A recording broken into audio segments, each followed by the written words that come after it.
podcast, man. Tapping in with y'all, man. Let me let that light get better for y'all, man. Tapping in with y'all, man. It's Ghostwriter, man. You know what I'm saying? Out here in DTH, man. Decided I wanted to jump on, man. Say good morning this morning. See what the energy is. See what the temperature is. See what everybody on, man. We gonna give it a few minutes. We gonna let some people jump up on the stream, man. Then we gonna get cracking.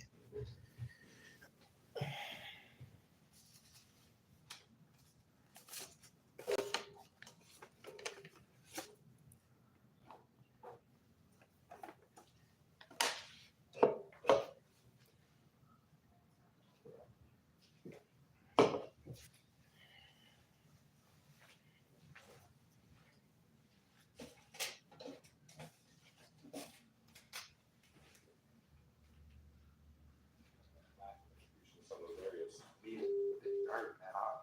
I put my all into it. I pour out my all into my teammates. So for me, it just feel like letting them down. Coming in with a certain type of goal. And obviously, falling short of that. Well, Sundays on Sports Center, we always get a visit from Uncle Herm, and he joins us now. All right, so Jalen Hurts was gone for pretty much 3 weeks, right? He throws 2 touchdown passes in this game. But you were watching the game, and we know how you feel. You have some concerns about him and this offense right now, though. Why? I do. It's a little bit slow as far as developing. They run the ball very well, but Jalen Hurts has to be better throwing the football. A.J. Brown was only targeted 3 times. That's a problem. That is the problem. Now he's on the sideline reading books. We got to get him the ball. They know this going forward. Now, they won this football game. That's all you care about in the playoffs is win and move on. But this offense has to be more dynamic in the passing game, and that's up to Jalen. Good morning, guys. Good morning. Welcome in. As you guys come in, I ask y'all like the video, man. We're going to take a few minutes, let some people come into the chat. Y'all jump down in the comments, say hello, say good morning, say how you doing. Well, the front of the Philadelphia Eagles really dominated this football game. Just taking a few minutes, let some people jump up in the stream.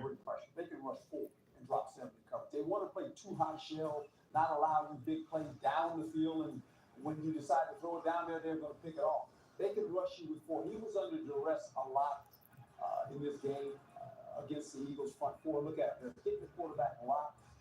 And Love has the tendency of throwing it to the bad guy, forcing balls, right? And when you play a team like this that drops 7, all eyes are on the ball. They play a lot of zone. They can play the ball in there. Good morning, guys. Good morning. Good morning. As you guys come in, I ask if y'all haven't, y'all like the video. Give me a thumbs up. Jump down in the comments. Say hello. We just taking a few minutes. We allowing some people to get in the stream. We're going to get started.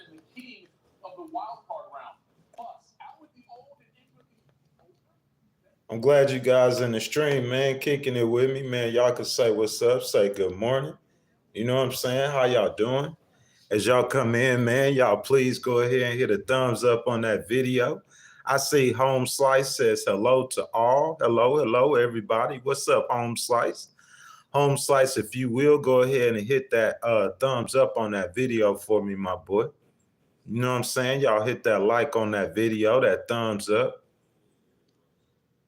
I want to say appreciate that. Good morning, everyone, as you guys come in. Welcome to the Legal Wars podcast. If y'all haven't been in here before, it's your favorite host, the Ghost, man. How I do things, man, I go off of the responses from the people. I communicate with you guys, you know what I'm saying?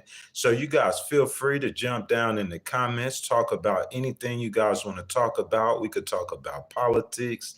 We could talk about how ugly I am. We could talk about how ugly someone else is. Anything you guys want to talk about is viewer's choice, man. I just jumped in the stream to hang out with you guys this morning. So I see you guys like the video. I appreciate that.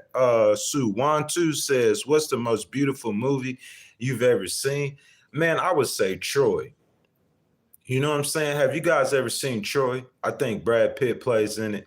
You know what I'm saying? Troy, like, I just like a movie where, you know what I'm saying, the hero is a warrior. You know what I'm saying? A strong warrior. You know what I'm saying? And to me, Troy was the most valiant, had the most integrity of all superhero type warriors I've seen. The boy said, what's going on with Scuds, Anthony David, and Marco the Ruler? situation, man, I'm not too sure what's going on with that situation, my boy. You know what I'm saying? You could share some thoughts, your thoughts, but I'm not too sure. I don't have that much information on that. Home Slice says, I done it and subscribe. I'm new to your channel. I'm from the UK. I appreciate that. I thank you so much, man, for your support. You know what I'm saying? Home Slice, what's going on out there in the United Kingdom, man? I really wanted to visit London. You know what I'm saying? I haven't visited London before, man, but that's something I want to do. One Two says, haven't seen it. Thank you for the recommendation. No problem, man. I'll say, bro, for real. That's man. I'm into like to warriors, man. You know what I'm saying? Guys who are warriors, guys who are, you know what I'm saying, stand up. They got good character and everything like that. You know what I'm saying? I believe integrity is a lost art. You know what I'm saying? That's something that we don't teach our society no more. We don't teach the children no more. Integrity, how to do the right thing, courage, honor, valor. So any kind of movie like that is probably what I would like. The boy says Marco, the ruler, fed to Minnesota. Tell me more about the situation, man. What's going on with the situation? I know who Marco, the ruler, is. I'm not sure what's going on with that situation. And I mean, why would you go to Minnesota out of all places, man? One Two says, do I know Joy? I think I can appreciate that too. No, I don't know who that is. Braveheart is a good film too. Yes, it is, man. I would definitely say that. Braveheart is a good film as well. You know what I'm saying? I like Braveheart as well. One Two says, nobody cares about honesty no more at all, man. Not even a little bit, man. That's what happened to our society, man. But like we can't, like it's like this. It's either you gotta make the choice to where you want to decide where you want your life to go. This for anyone in life. They have to make the choice of where they want to decide their life to go. If it's okay for you to just fit in with people and to just go along with what other people are doing, then I mean, it doesn't matter. But I mean, if you actually want to decide the path of your life, then sometimes it's going to take hard choices. It's going to take hard decisions. It's going to take broken homes. It's going to take lost opportunities, missed job opportunities. It's going to take a lot of stuff, man. So, you know what I'm saying? It's just depending on what you want in your life. You know what I'm saying? That's how I feel about it. Guys, thank y'all for jumping in the stream with your boy this morning, man. If you guys have not liked the video, I ask y'all throw a thumbs up on the video, subscribe to the channel, hit that notification bell. Most importantly, like you see this guys doing, jump down in the comments, guys. We having a therapy session this morning. Anything you guys want to talk about, you guys want to talk about the NFL playoff games, you guys want to talk about Donald Trump, you guys want to talk about Kamala Harris, anything you guys want to talk about whatsoever, jump down in the comments, let your voices be heard, and we can have a discussion. Man, one thing I want to tell you guys is that when I was in Texas A&M a couple of days ago, I'm on a tour of Texas right now, 600 miles. I'm on the fourth city in Dallas, Texas. When I was in Texas A&M a few days ago, man, I did an interview with this young man. I'm going to try to do some more interviews every city I go to.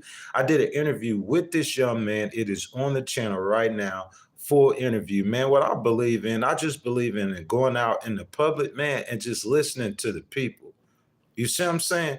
To me, it's all about the people, man. It's about what the people are saying. The people are the power. We, the people, it's our voice. Collectively, our voice makes the difference. So with the Legal Wars podcast, that's what I do, man. I open up the floor right now to you guys like the boy, like Juan Two, like Home Slice. You guys jump down in the comments, man. Anything you guys want to say, it's your voice. It's my voice. A podcast shouldn't be about, in my opinion, at least my podcast wouldn't be about me just jumping on and me giving y'all a bunch of stats and me giving y'all a bunch of facts or me telling y'all that y'all should like Donald Trump or y'all should like Kamala Harris or you shouldn't like Donald Trump or telling you guys reasons why. That's not what a podcast should be about. To me, a podcast or any kind of media is like a voice of the people. And so that's what I try to do with the Legal Wars podcast, man. I try to give the people a voice. marginalized people, any kind of person or voice who wants to participate in this process, who come up in the stream, who jump down in the chat, and who say whatever they got on their mind. And I try to read as many comments as I can this morning. So guys, I appreciate you guys being here. If you guys have not already, go ahead and throw a thumbs up on that video, like the video, subscribe to the channel, hit the notification bell, man. I'm trying to grow the channel. You know what I'm saying? So I appreciate you guys' support. Y'all come checking in. Y'all come and tapping in. 1-2 says that he's subscribing to me. He said he seems like I'm a solid man. I have a last question today because he got to go. Do I think there's anything people shouldn't be allowed to discuss freely? So 1-2, I appreciate that. You're talking about freedom of speech. Do I think that is there anything that people shouldn't be allowed to freely discuss? If we discuss in freedom of speech, I would say that anything that harms another person, you shouldn't be allowed to say.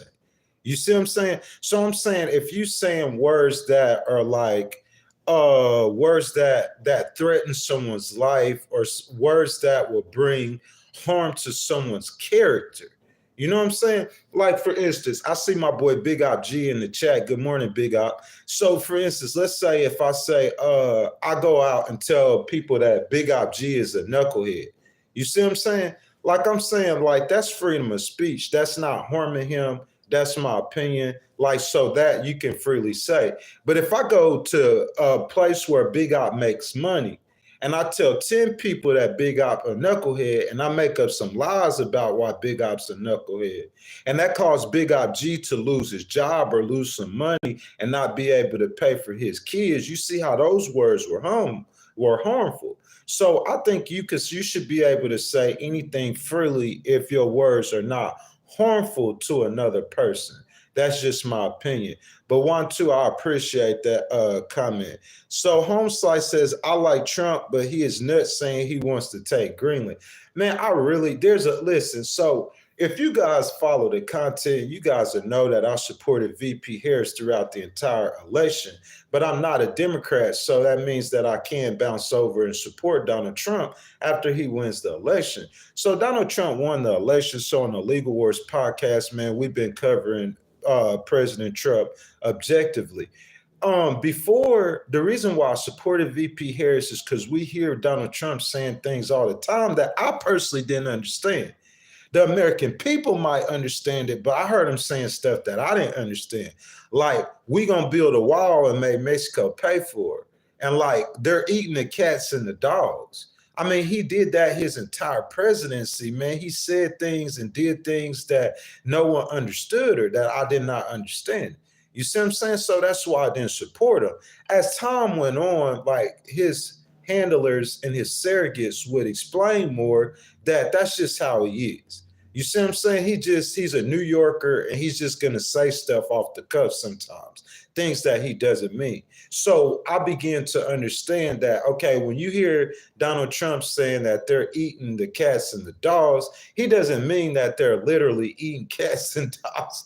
He's just trying to draw attention to the problem of immigration, and that's the way he does it.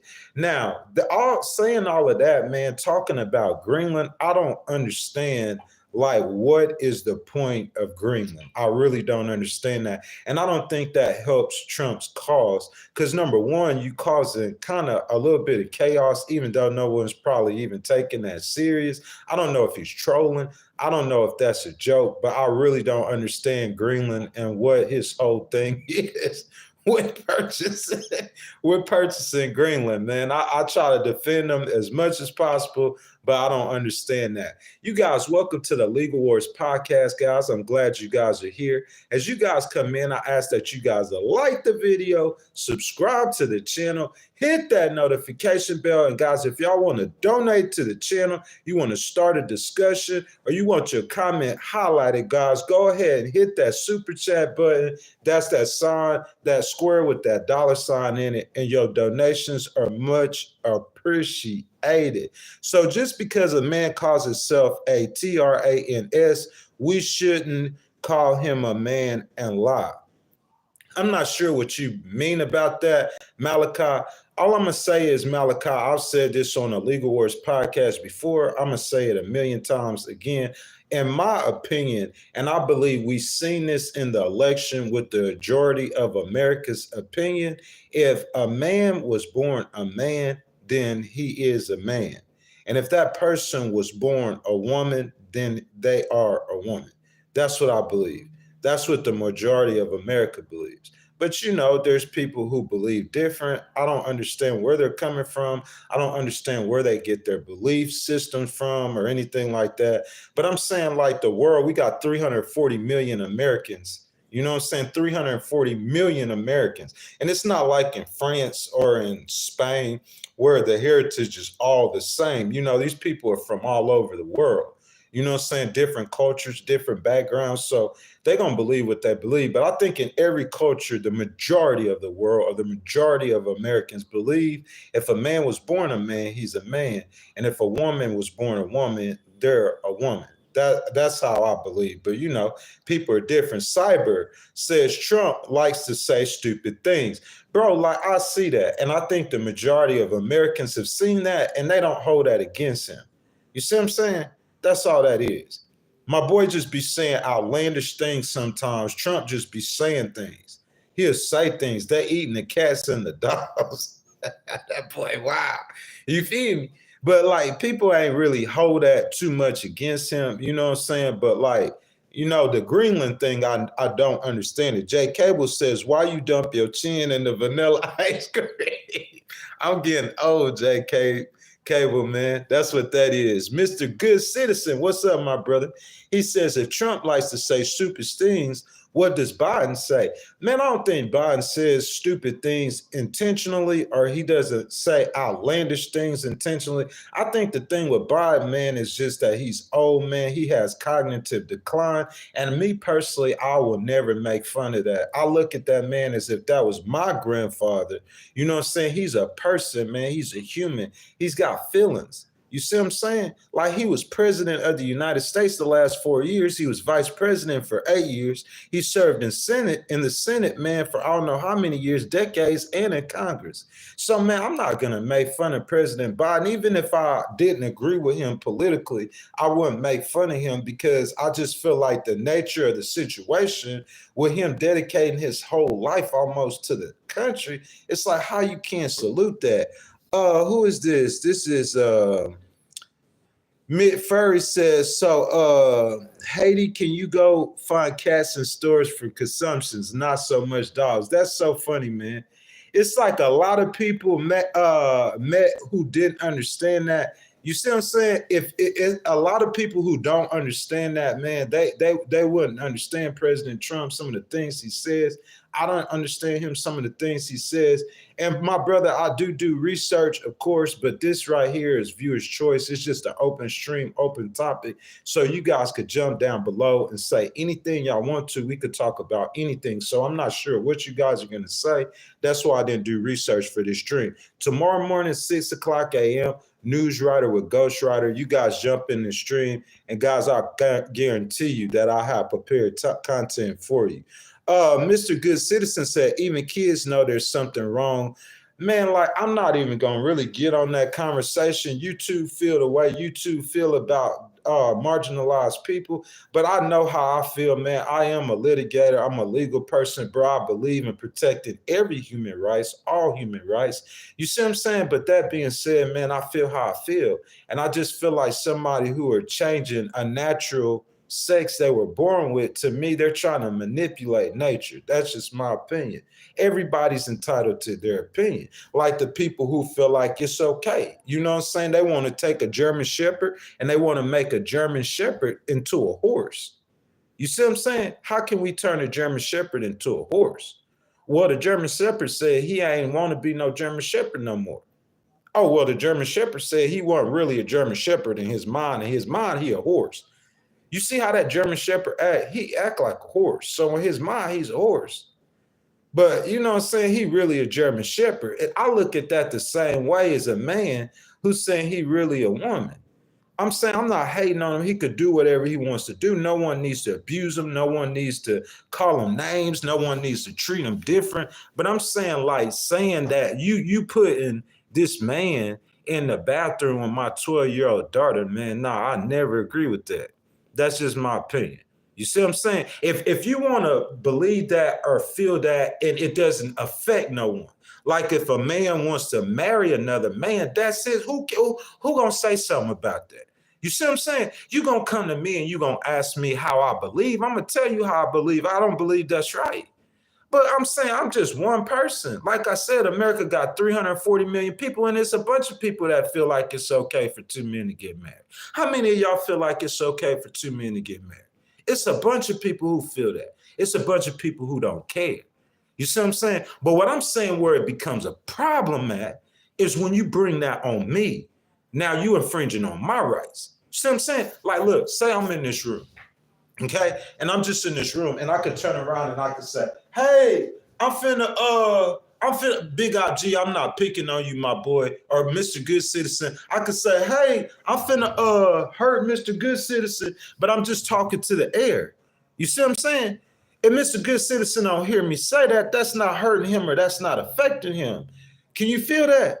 But I'm saying, if I go up to Mr. Good Citizen and I say it to his face, hey, man, I'm finna slide on you. I got some homeboys outside. They gonna kill work and they gonna murk you. And say that man gets scared and say he do and it caused him some loss or some damage. You see how that's different than freedom of speech.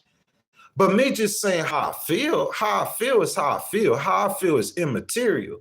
You see what I'm saying? But if someone is asking me how I feel, or if they're doing something to where it's something you believe in and your beliefs is affecting my life or my way of life or affecting my beliefs, then, you know what I'm saying, that's when I feel like it spills over. There's a problem. Mr. Good Citizen said I'm not entitled to my own facts. Bro, listen, Mr. Good Citizen, you obviously do not engage in political theories and in politics. Because if you guys know, if you engage in politics, everyone can give you facts. If you go, I've said this 1,000 times. If you go and you just go right now to Google, see Mr. Good Citizen, this is how I am. I'm going to pull the card. We ain't got to go for all the people that's in the stream right now. They're reading the chat. You see what Mr. Good Citizen is saying. You guys kick it with me or you don't, or you new here or you not. Listen, Mr. Good Citizen, this is what I'm saying. This is my point. You could go to Google right now, and I've said this 1,000 times, and Google who has the lowest unemployment rate of any president in U.S. history, and it's going to come up Joseph Biden. Now, Republicans are not going to like that at all. You don't say Joe Biden got the best unemployment rate in U.S. history. Every time I say that, Republicans cannot stand that. I guarantee you they'll be down in the chat right now, but that's facts. That's facts. You see what I'm saying? And if you want to call me on it, because that sounds outlandish, and that's something that it should be against all Republicans, me saying that Joe Biden got the best unemployment rate in the history out of all presidents since they've been recording. But see, here's the problem is what I'm talking about, facts. I'm saying facts sound good for the people, whoever they're saying them. If I say that in a group full of Democrats, they're going to stand up and applaud. Yay! But if I say that to Mr. Good Citizen is going to say that my facts are wrong. So that's what I'm saying. If you watch political discourse, you're going to see that some people, like the Republicans, are going to use the facts that's going to favor them, and the Democrats are going to use the facts that favor them. All I'm saying, I'm not a Republican or a Democrat. So I'm going to use the facts as they are. And the facts as they are is that President Joseph Biden has the best unemployment rate in U.S. history. The facts that they are is that he added 16 million jobs. That's facts. Any Republican that comes into the street is not going to like that. I'm going to tell you right now. And there's times when I'm going to say good stuff about President Trump that any Democrat that come in this stream is not going to like that either. That's just life, man. You can't win all the battles. You're going to lose some battles. But I'm saying the facts are objective. They're not objective, really, but the presentation of the facts can be objective to the person who's presenting the facts or who's listening to the facts. You see what I'm saying? But I'm saying a freedom of speech, man, we got a freedom of speech. I give facts and I give my opinion. My opinion is not going to be facts, but it's my opinion. And that's what I do with this podcast. I give facts and opinion. You know what I'm saying? So Homeslice said you should be who you are, but pushing their ideology on other, it is not right. A man is a man and vice versa. Man, that's what I'm saying, Homeslice. How am I pushing it? I want you guys to let me know, please. How do I push a democratic ideology on other people?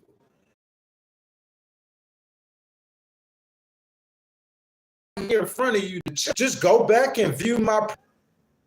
That's what I'm saying. If I ever have pushed the ideology on people, I don't push nobody's ideology on nobody because I am not affiliated with no one's ideology. That's what I'm saying. I'm not affiliated with I'm not affiliated with no one's ideology. Zero. That's all I'm saying. So I'm trying to figure out how do I push their ideology? Conservative, independent Christian.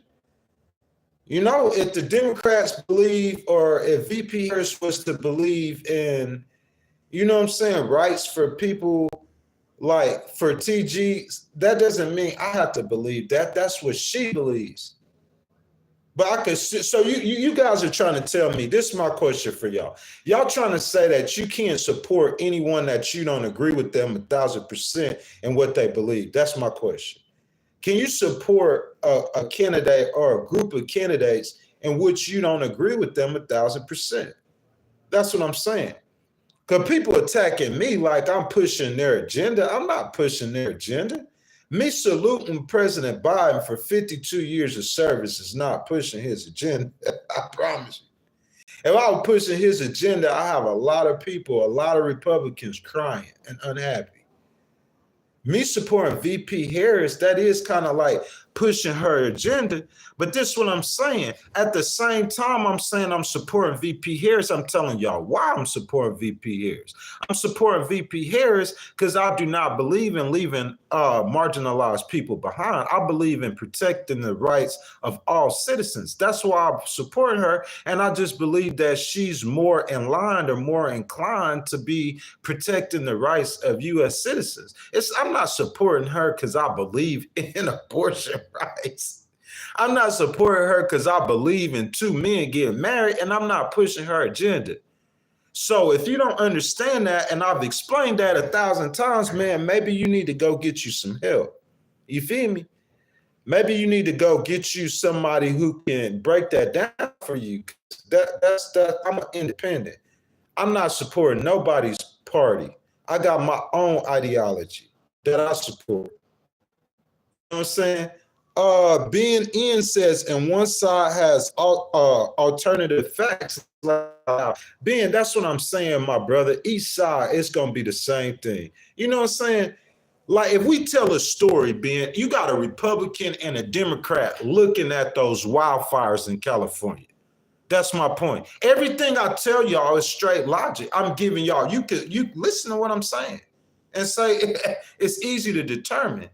So you got a Republican man and a Democratic man looking at them wildfires in California, okay? They both from Cali. They know the internal politics of California, okay?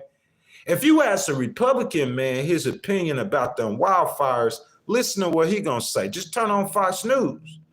And you ask a Democratic man about the opinion of the wildfires, just turn on MSNBC. So you're going to say one person has alternative facts? No, they're going to tell you the same thing. They're going to tell you this fire right here is only 14% contained. That's facts. But if you start asking them about who's behind the fire, they're going to give you a set of facts that fits their perspective. Does that make sense? MSNBC going to give you a set of facts that fits their perspective, and Fox News will give you a set of facts that fits their perspective. That's what I'm saying. So that's all I'm trying to tell you guys. Like, y'all saying like about the facts. The facts, it's about a perspective. It's not about the facts. Because as I said, any of y'all could go look and see Joe Biden's unemployment rate at 4%. That's like the lowest that are the lowest of the lows, of the lows, of the lows. That's all I'm saying.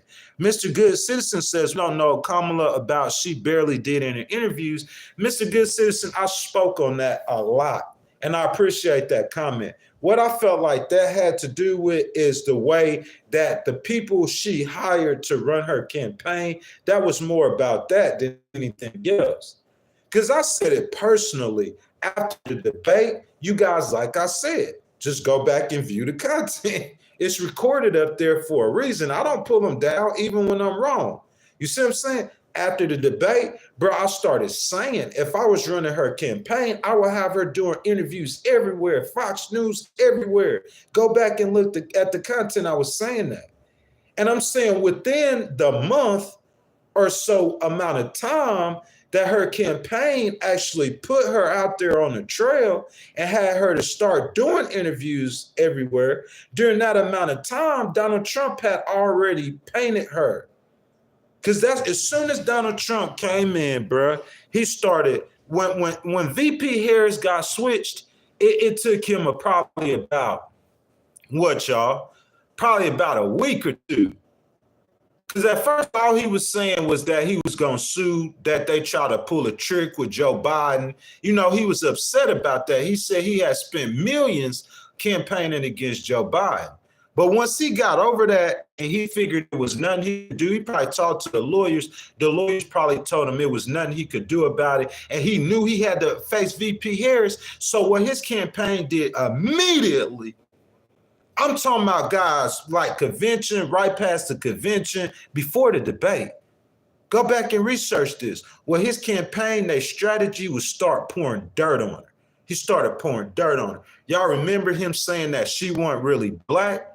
He's trying to break up her support with the black voters. Then he said she failed her law school. Then he said she scripted, trying to say she fake, man. He just pouring dirt, and he just dirtying her name up.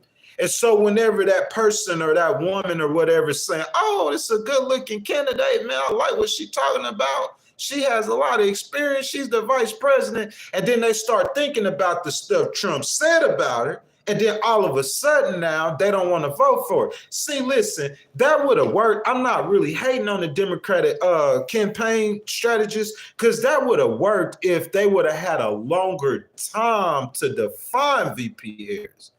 Because when Donald Trump started bagging on VP Harris, right?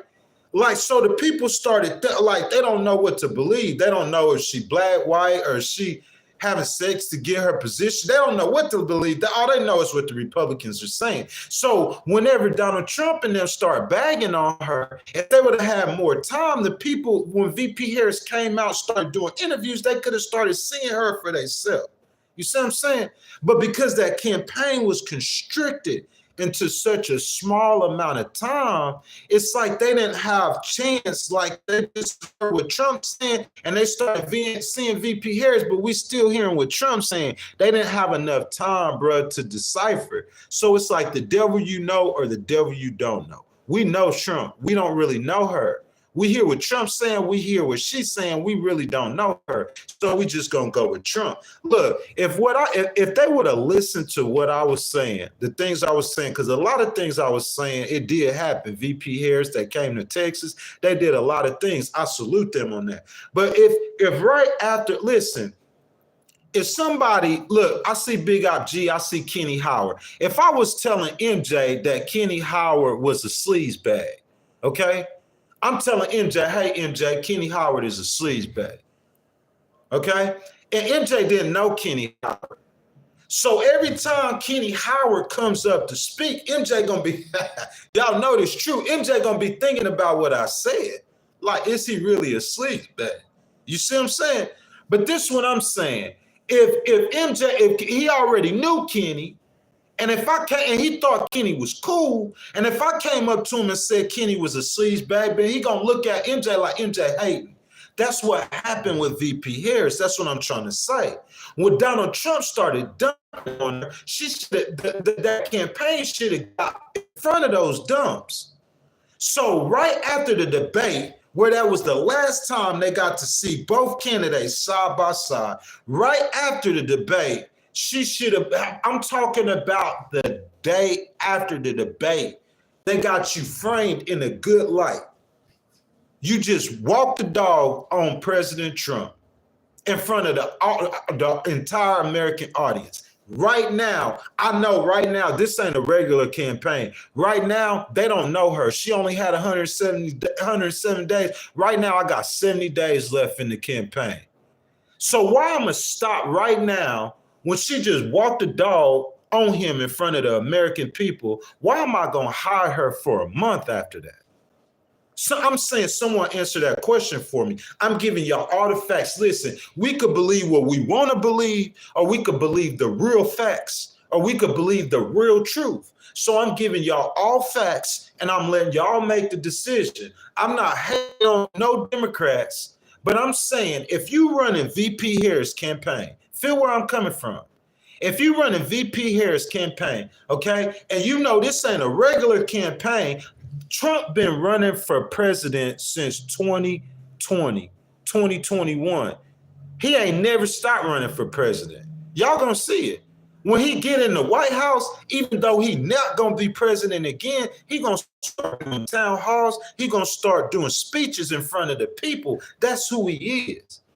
So I'm saying VP Harris had 107 days versus Trump's 4 years. So the people know Trump.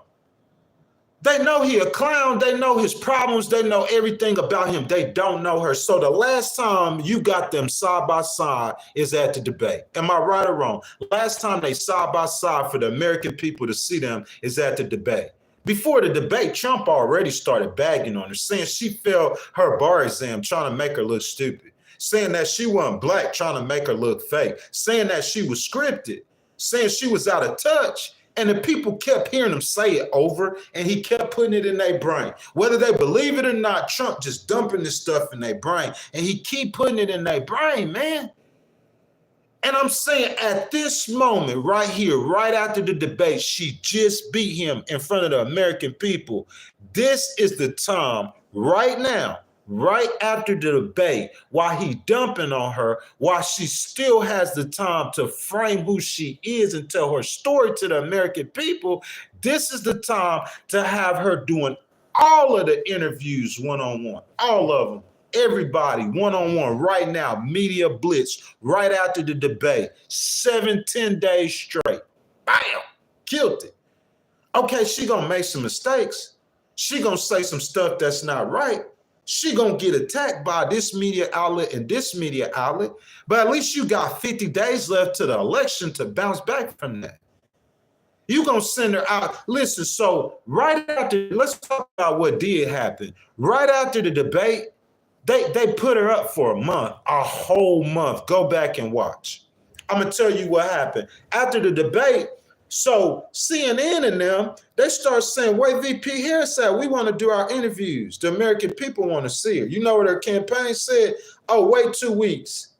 And we're going to let her do an interview on CNN with her vice president in 2 weeks after the debate. And as soon as the debate was over, I watched it. Trump went into the spin room on Fox News and said the only reason she won another debate is she lost. And he was dumping on her nonstop. And all VP Harris doing is what she's supposed to do. She going to campaign, she giving campaigns rallies, and the whole time Trump is dumping on her. He's sitting there dumping on her. So the people, they don't know her, they know him. That's why he won by 1.48 million votes, bro. I'm telling you. It's just the way the campaign was ran. The campaign was ran wrong. That's just bottom line. I know Democrats don't like hearing that. I know it sounds like I know, and I apologize, y'all. That's just my opinion. And you guys who just heard my analysis, y'all could tell me where I'm wrong. I'm not saying that if you did it, though, I'm saying that they would have won. I'm saying you would have took the weapons away from Trump and his people from attacking her. Because that's what they were trying to say, that she was inept. She couldn't speak. She's scared to go on Fox News. How's she going to sit down with Putin? That was hurting her. She a woman too, and America might not be sure about electing a woman. That was hurting her the whole time. And the people didn't know at the same time that Trump was sitting down with MSNBC. But even if they knew it, it really didn't matter, or they didn't care because they know Donald Trump. They didn't know VP Harris. Does that make sense? I'm finna get back down in the comments again and start another conversation. I'm gonna try to explain that. You got Big Op G and me, okay? And say we both are the exact same. But Big Op G is saying this about me, which is not true. And I'm saying this about Big Op G, which is probably true. But the people don't know. So what they gonna go with? They gonna go with what they know more than they don't know. That's what I'm saying. If VP Harris had that constricted time to tell her story, then the point was to get her in front of as many people as possible. Look, the rallies was good, the stage fair was good, the famous people was good, but the voters, they could turn on CNN and I could see, I'm looking at Bo Nix right now on ESPN. You see what I'm saying? The Denver Broncos rookie quarterback, Bo Nix. I'm looking at him right now on ESPN. But if I had Bo Nix in my face, that's different. Because I could feel what I want to about him, seeing him on TV. But if he came in my face and tell me why he threw that fourth-quarter interception, I might understand it face to face. That's what I'm saying. She needed to not only, but I think it was towards the end. They wouldn't even let her go shake the people's hands at the campaign. They did that with Joe Biden too. That's what I'm saying. But it could work, or it worked with Joe Biden. Joe Biden's a white man. You talking about a multi-race woman. And America ain't never voted for a woman before. So you can't run the same campaign you did with Barack Obama or with Joe Biden. You know what I'm saying? It's just political science 101, man. It's just the way that the people are going to look at, you got to understand the judge and the jury in the election is the American people. It's not about how I feel. It's not about what you feel. It's about the people. Number two, about VP Harris, bro. Look, everything was good. The Democratic Party, they said Joe Biden couldn't run for president. I agree. You didn't know that 8 years ago, or 4 years ago, but I agree. Hey, it is what it is. Okay, so VP, they were talking about who they were going to choose. They were talking about getting Obama. I was telling them, bro, the organization, if you get somebody outside of someone who wasn't all the way on the ticket, then you got to scratch everything you did and you got to start everything all over from scratch. So would it be wise to give Michelle Obama at this point with 100 and some days to? No. You need somebody who already in the camp, VP Harris. So they did that. Everything was good. Convention, everything was good. Right before she picked her VP pick, I knew that the Democrats need someone new to articulate their message. And the Pennsylvania governor is a good articulator of a message. I said that. Go back and watch the content. He reminded me of a younger version of Bill Clinton. And not saying that in a nefarious way, like the guy is a creep or something, because I don't look at Bill Clinton as a creep. Everybody makes mistakes. I don't look at him as a creep. But not saying that the guy's a creep or something, just saying that he's really good at communicating with the people directly, like Bill Clinton was. And he would be good with those white working class men. Bro, we saw the signs with VP Harris, bro. She couldn't get the Teamsters nomination. The only two candidates who didn't get the Teamster nomination? Hillary Clinton and VP Harris. They both were women. MJ says we need somebody who barely knew he was alive. I'm not sure what that means. SS Easy says Biden should have just stayed in and handed it over after he won. Man, that is a good. I never SS Easy's. That's a good train of thought. That's a good train of thought. But the way it was looking after that assassin, that's what would have happened. Pete, listen. Nancy Pelosi and them saw Biden let me not bag on the former Speaker of the House. Look, the whole entire nation saw Biden on that debate stage. And when the nation saw that, like the nation realized that this guy couldn't be president no more. So the Democrats realized they had to step up and do something. You know what I'm saying? So what made it to where, in my opinion, what made it to where VP Harris actually got the nod is after Biden caught 19. After Biden caught 19, it was a wrap. But previously to him catching 19, you had the Trump assassination attempt. Bro, the energy in the country after that assassination attempt, the energy in the country, Joe Biden was going to lose that election by 10 points. At least. He was. He was going to lose that election horribly. And the Democrats recognized that. So they did what they had to do. It's that simple. But that's a real good point, my boy. Like, it seemed like they should have done that, but I feel like VP Harris could have beat President Trump if somebody ran her campaign right. You see what I'm saying? They made her seem like an out-of-touch elite. And they made Donald Trump seem like a working-class regular guy. And Donald Trump's the billionaire, and VP Harris is more like the regular person. But that's what happened. Guys, welcome to the Legal Wars podcast, guys. You know what I'm saying? Viewer's choice. Anything you guys want to talk about, we talking about it this morning. Just jump down in the comments, man. Anything you got to get off your mind, we could talk about it this morning. As you guys come in, I ask if y'all haven't, y'all double tap the screen. Go ahead and like that video, thumbs up that video, subscribe to the channel, hit that notification bell. And more importantly, guys, I would really appreciate it if any of you guys want to support the channel. Y'all see that box with that $sign in it. Y'all go ahead and hit that super chat button, man, and we could start a conversation, highlight your conversation, become a member of the channel, and your donations are much appreciated. Let me see who we got.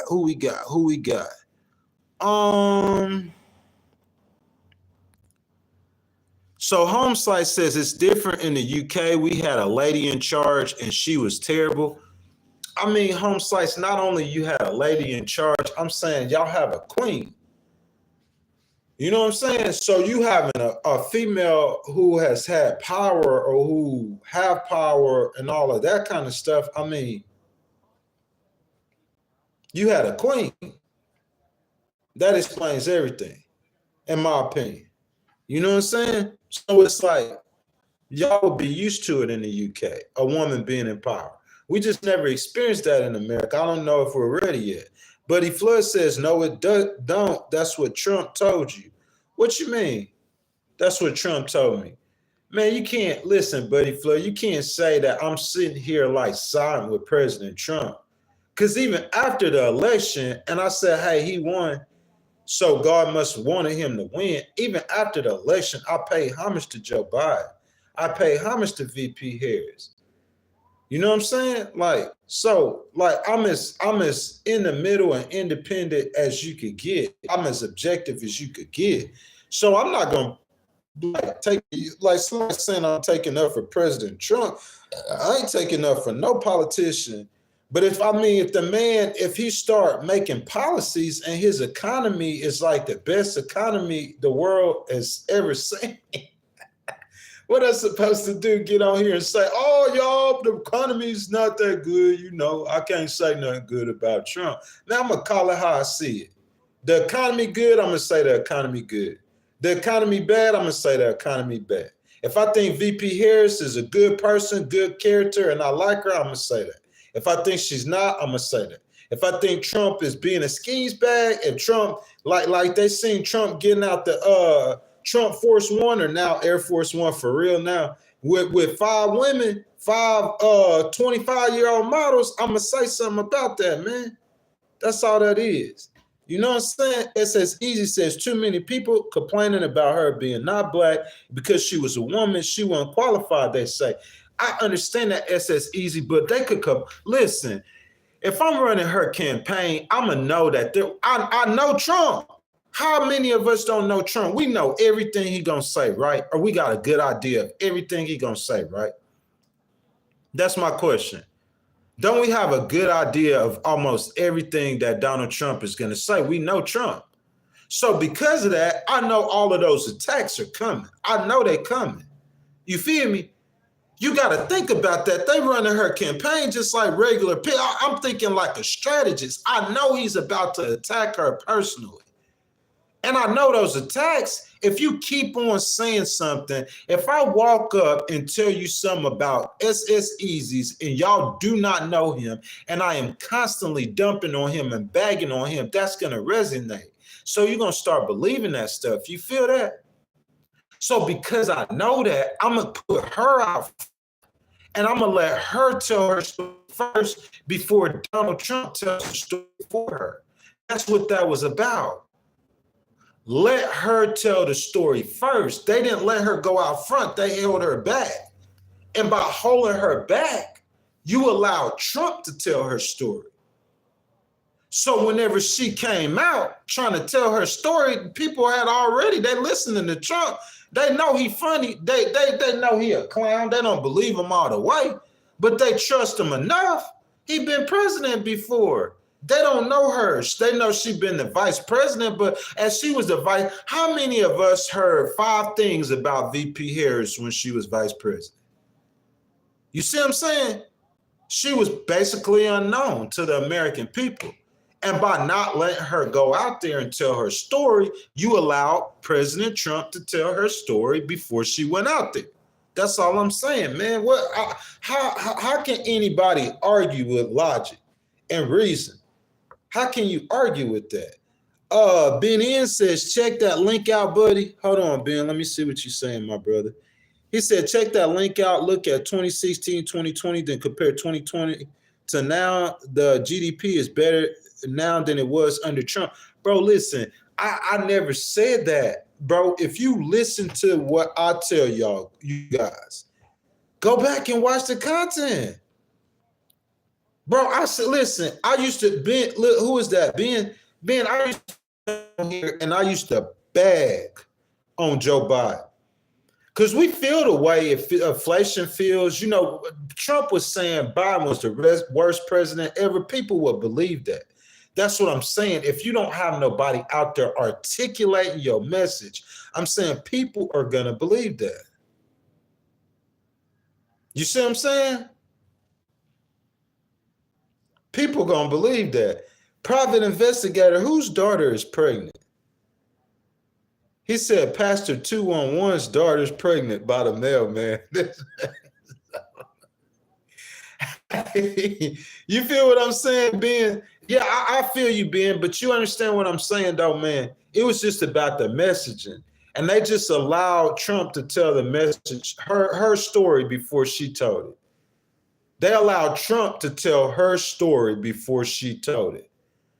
And if I'm an objective person just looking, right? And they saying that she a sleazeball. And the media is saying, hey, VP Harris, come do the interview. Hey, VP Harris, come do the interview. Hey, VP Harris, come do the media keep asking her to do the interview, and she ain't doing no interview. So it's like the people are going to naturally believe what Trump's saying, right? It seemed like that. Big Op G. Let me get you in here. Gigi, I hear what you're saying about Ben Carson. I can't read that out loud on screen. Hey, Big Op G says Kamala's a puppet. See what I'm saying? You see what I'm saying? I don't even have to read the rest of what he's saying. That's all I'm saying. And if he's saying that, and if Tucker Cartwell, whoever on Fox keeps saying that, and if they keep saying that, and they keep saying that, and they keep saying that, and they keep saying that, and while they keep saying that, we calling for her to do an interview, and where's VP Harris at?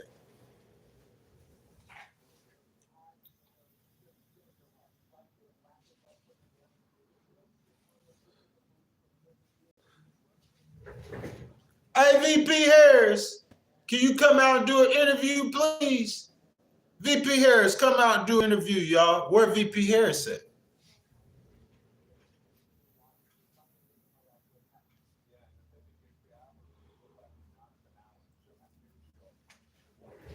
Hey, VP Harris, could you come out and do it? And then whenever they let her come out and do an interview, she in the chair with her VP in like a 5-minute, 15-minute interview. And then after that, 2 more weeks. Hey, okay, that wasn't a real interview. Hey, y'all let VP Harris come out and do an interview this week, number 3, after the interview with Tim Walz.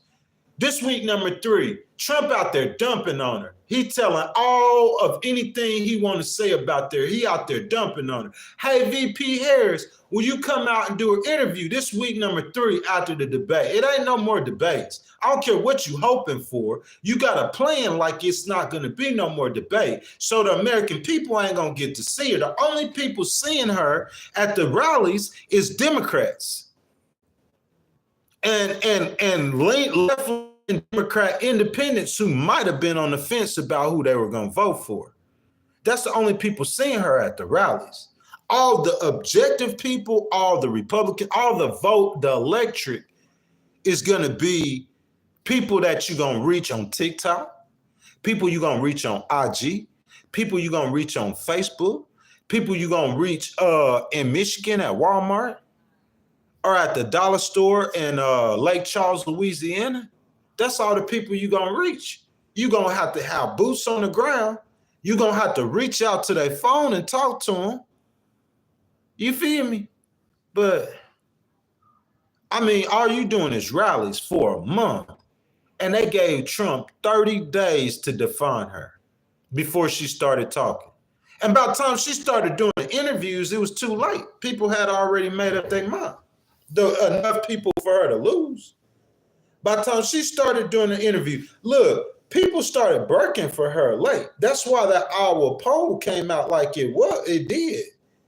They were shit. That pollster in Iowa was kind of being facetious with that poll, but people did really literally start breaking for VP Harris late. She had a good campaign strategy. She was a good candidate. It was just a couple mistakes. Y'all got to realize something too. Even though Joe Biden's economy is good, Joe Biden is like one of the most unpopular presidents in U.S. history. Go look that up.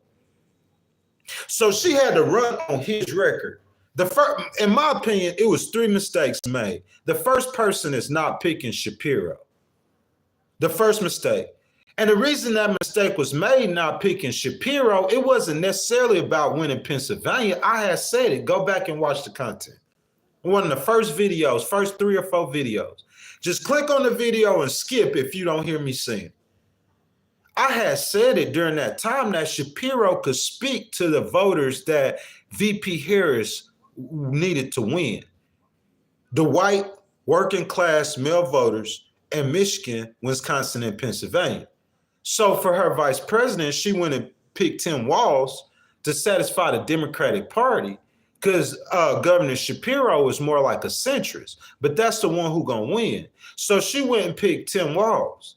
So she went and picked Tim Walz, and her picking Tim Walz, y'all remember when Tim Walz was doing like going hunting with like the duck suit on and stuff, and people were laughing at it. He was trying to relate to working class voters because people would look at Tim Walz and saying, oh, he lying about his military service. This man saying he went to China. He ain't even go to China. They looking at him like he a straight clown. I'm being honest. I'm not hating on nobody. I'm just an honest person. They looking at Tim Walz. Look, they look at her as she's a San Francisco Democrat, okay? I'm not talking about how I feel. I'm talking about how the people feel. They look, and I know how the people feel. That's why I'm telling her. Because I told y'all she wasn't going to win Georgia. Didn't I tell y'all that? I thought she could have won North Carolina, which she could have. If the campaign was ran right.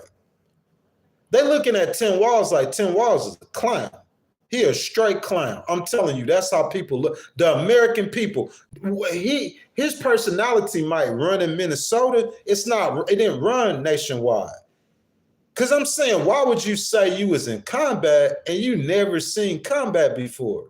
And we thought I was hearing people say that he was a better pick than J.D. Vance. And I seen J.D. Vance going on the talk shows and J.D. Vance was arguing them down. J.D. Vance graduated from Princeton and he's an attorney. And he up on CNN against a news anchor. J.D. Vance was killing them news anchors. So after I stepped back and seen them side by side in the interview, I said, oh yeah, Trump made a better choice. I don't care what people say. Trump made a better choice on vice president. I think if she'd have picked Shapiro, the election would have went totally different. And if you guys don't believe me, you're going to watch in 2028, if Shapiro get nominated for the a candidate for the Democratic Party, you're going to understand what I'm saying. That's all I'm saying. James Sampson says, Vance 2028, man, I'm just real and honest with y'all. You know what I'm saying? I got people in here saying, why will I spread the Democratic parties? What are you talking about? You cuckoo. And then you got Democrats who going to come in here and say, oh, I sound like a Republican. Because he said J.D. Vance is a better candidate than Tim Walz was. He's not. He's not. Shapiro not a better candidate than Tim Walz. That's what I'm saying. That was the first mistake. Mistake number 2 is what I told y'all. I think the biggest mistake was not allowing her to speak for herself. That's mistake number 2. And mistake number 3 is her being Joe Biden's vice president. I hate to say that, but allowing 20-something million immigrants into America, allegedly, you see how the facts are? Because if I say that to a Democrat, they're going to say that's not the facts. And if I say the number that I think that ICE or whatever has, like 11 to 13 million, if I say that, the Republicans going to say, oh, yeah, that's not the facts. There's way more than 13 million people came into America. That's what I'm saying. You're going to say the facts is whatever political party you associate with is what the facts are to you. See, I don't have no political party association. I just speak the facts I see it. Yeah. And I think the third mistake was when she didn't separate herself from Joe Biden. His approval rate being as low as it is, in my opinion. Jordan said that's beneath him. James says, unless your party changes, its goals is over. Don't be silly. He says Trump should be a senator. That is beneath him. You see what I'm saying? He said, oh, no, he says, unless your party changes its goals. Bro, y'all keep saying that. The Democrat, James, how many times you been in this stream? How many times you been in this stream, James? How many? How many times have you been in this stream, James? Like, I mean, you saying my party, that's not my party. You should know that by now, James. You know what I'm saying? He said 20, 30 times. Well, James, you should know I'm not no Democrat. Why are you saying my party? He said, I'm no way independent, James. I can't believe you doing that to me right now, James. That's just not right. That's not right. So what's going to happen in 4 years when you see a podcaster like Joe Rogan supporting Shapiro? You see what I'm saying? You going to say Joe Rogan ain't independent? Because right now it seems like he kind of supporting Trump, right? Don't it seem like that kind of right now? That's what I'm saying. You can't say, James, that I'm not independent, man, because you hear me speaking kindly for Democrats. He said, James says, only after the election. Bro, he won the election. What I'm supposed to do? So you saying before the election, kind of what you saying, James, is true. Yeah, okay, that he is conservative. We know that. C says it doesn't matter if you're Democratic or Republican. The liberal foothold is its way out, and we are up as a country, introspective of any political leaning. I like that, C. People should be shouting for rooftops because of that. I like that, C. You see what I'm saying? Just fight the fight, man. Don't attack people personally. If you don't agree with liberal policies, which I could understand where he's coming from, I'm saying, man, just fight the fight. That's what I'm saying. But James, if I was a Democrat, as I am, there's no way I would support or have any kind of support for Trump, election or no election. You feel what I'm saying? If I was a Democrat, election or no election, I wouldn't have no good words to say about Donald Trump. But I'm not a Democrat. You feel me? I do lean with the Democrats a lot because I support a lot of their policies economically, not socially. Economically, it's a different. Guys, welcome to the Legal Wars podcast, man. This viewer's choice. Tapping in with you guys from Texas, DTX, Dallas, Texas. Stand up, man. Guys, as y'all come in the video, I ask y'all like the video. Y'all double tap y'all screen. Show your boy some love, some support. Subscribe to the channel. Hit that notification bell. James Sanson, you've been here 20 or 30 times, my boy. You ain't never supported me before, my boy. So you guys show your boy some love, man. Go ahead and hit that square. Y'all see that, James? I almost lost y'all, man.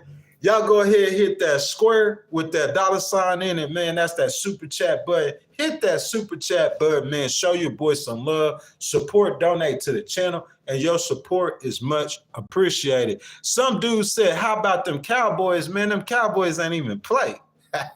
But I'm in DTX. Dallas, Texas is the largest metropolitan in the state of Texas. Yes, it is. The Dallas-Fort Worth area is bigger than Houston. And Houston metropolitan is about to become the third. Houston's finna be the third largest city in America.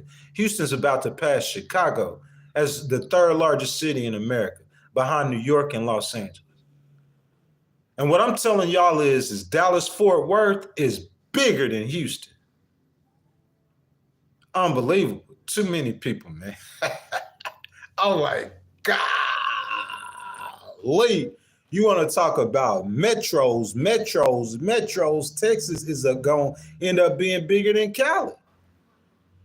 We know how big LA is, but then you got Houston got like a little miniature LA, and Texas got a miniature LA in Houston, and then you got Dallas-Fort Worth. Golly, this state big, man. But yeah, boy, I'm out here in Dallas-Fort Worth, DTX, stand up. Some dude says I did the Arlington Turkey Trot in 2014 with a friend from DTX and seen Cowboy Stadium, and it was cool. Yeah, Cowboy Stadium. Brother, that's one of the first things I do. I check in. When I check in your city, I stop by a stadium. You know what I'm saying? Football, basketball, baseball. I just check that. That's one of the ways I check out your city. That's one of the first ways I check out your city, is looking at the sporting arenas in your city. And if you come into Arlington, you know what it is. All you got to do is come into Arlington and put Texas Stadium and go visit Texas Stadium. And that's going to give you, for someone like me, that'll give me a good idea of the rest of this area, definitely. I know what's popping in DTX. Good morning, Miss Aloha Kitty. How you doing, little baby? How you been? Home site says Texas is bigger than the UK. That's huge. I don't know about all that, but Texas is big, boy. It's big. I'm telling you, I understand LA will be a big city, just like I'm telling you, like, that's like Houston. LA bigger than Houston, but that's kind of like Houston, a big city. But I'm like, Houston, a big city, bro. They got like 8 million people in Houston. It's finna be the third largest city in America. Houston, a big city. I leave Houston. I go down to the Woodlands. That's the Houston suburbs. You're still in Houston. Then I go to College Station, a little bit smaller. I go to the Texas coastline, and then I came back up here to Dallas. And when I got to Dallas, bro, I'm riding through Dallas. And I'm like, bro, listen, as I'm riding through Dallas, I'm looking around, and I'm like, bro, this look like, man, this area right here, bro, like I'm seeing the interstates and the highways. I'm like, I know it's more people in this area than in Houston, because this I ain't never seen, like, bro, it's just so massive. Dallas, Fort Worth is so massive, bro. It's like a country. Dallas-Fort Worth might be bigger than the United Kingdom. I understand how big LA is. Like I'm saying, Houston, Atlanta is a big city like that. Metro-wise, Atlanta has a lot of people. But guys, Dallas-Fort Worth is the largest, the fastest growing metro area in the United States. It's bigger than Houston. Ginormous. I'm up here, y'all. Y'all pray for me. What Aloha says, she says, everything pretty good, but extremely windy. What you mean, baby? You mean in California? It's real windy in California. It was real windy when I went down to the beach. You know what I'm saying? In Texas City. Who? Denise says, she's from England. Hello to everybody who stopped in. You guys from overseas, I appreciate the love. You know what I'm saying? You guys in the stream, if you guys have not liked the video, go ahead, like the video, subscribe to the channel, hit that notification bell. Aloha says, yeah, it's crazy windy. Yeah, man, like real super duper windy. You know what I'm saying? It's like that on the beach down here too, man. You know what I'm saying? Guys, if y'all have any more conversations or topics y'all want to talk about, this viewer's choice, man, I feel like I need to do more content about the Democrats, man. You know what I'm saying? I know we talking about President Trump tomorrow. You know what I'm saying? I might move that one back and we'll do more content about the Democrats or just about, you know what I'm saying? I try to be objective and fair, you know what I'm saying, and cover both parties as much as possible. And I know I've been covering President Trump a lot lately, you know what I'm saying? Home Slice says, we're in England. Are you from Denise? Richard Wick says, I like the video, but I don't like you. Man, I appreciate that, though. Appreciate it, Mr. Ricky. There's a lot of people who I might not like personally, but I don't try to put my personal feelings in anything. You know what I'm saying? Like, I might not like a certain politician personally, but I don't judge them by my personal opinion about them. I judge them by the way they do their job, the contents of their character. So I appreciate that, Mr. Ricky. If you guys will too, y'all support it. Will you subscribe to the channel? Hit that notification bell, guys. Keep the comments coming. Keep the comments coming, guys. It's viewer's choice this morning. You know what I'm saying? Home Slice says, have you seen the film Civil War yet? No, sir, I have not. You know what I'm saying? Go ahead and tell me what that's about. You talking about in America? I don't think that's going to happen in America. I just do not think it'll happen. I don't think so. I think the people who run in the country behind the scenes, it don't matter if you're Republican or Democrat, they're going to have the same power and the same authority. If they really wanted to, they could sit Donald Trump down if they wanted to. They could sit any president down. The people who really run in the country, those people, I don't think they're going to war with each other like that.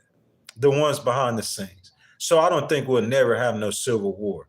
I think the Democrats will stand up to the Republicans. That happened every 4 years. The Republicans stood up to the Democrats. But the way you really stand up to them is that you make Hakeem Jeffries the Speaker of the House in 26, and you make what's his name from New York City? You make him the Senate in 26. That's how you stand up to the Republicans. You take the Congress back. You beat them in elections. You take Congress back. That's how you stand up to them. But I'm saying, like, that happens every cycle in America. Like Civil War, I don't think so. I don't think it's going to get that bad. You feel what I'm saying? I just think certain things has to be looked at. Like, for instance, Governor Newsom and President Trump, you just got to work that out. President Trump is saying that Governor Newsom is not using his water right in California. You just got to work that out. If you got to settle it in courts, you settle it in courts. Because if Governor Newsom feel like that President Trump is withholding funds from the people of California, you just going to sue him. Over political reasons, that's what I'm saying. You work it out in court, you work it out amongst yourselves. This is the process in America, guys.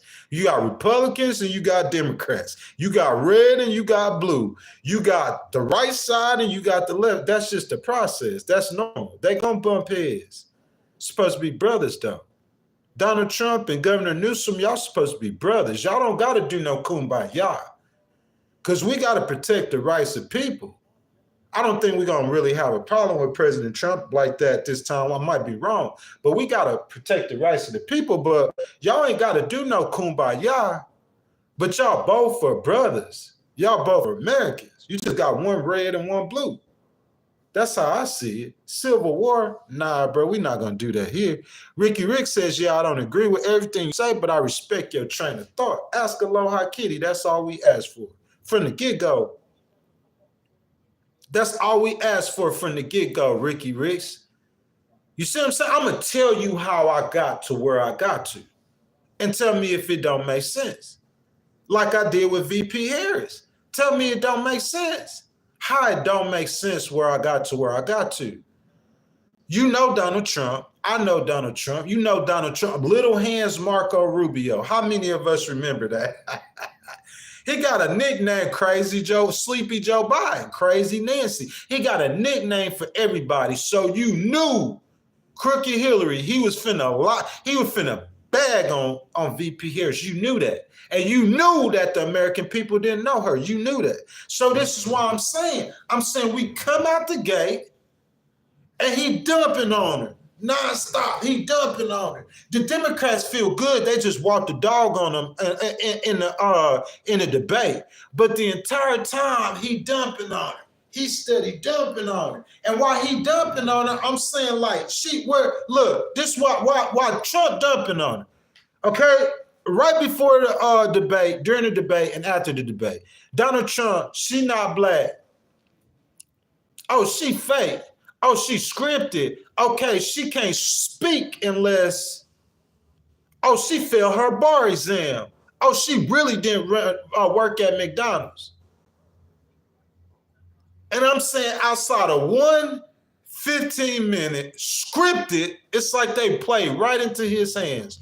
Scripted interview with CNN with your vice president, outside of that one interview and those rallies, for 4 months, what Donald Trump was, she not black, she scripted, she faked, she failed her bar exam, she had sex with men to get to the top. While Donald Trump was saying all of that, outside of campaign rallies, and outside, you know where VP Harris was?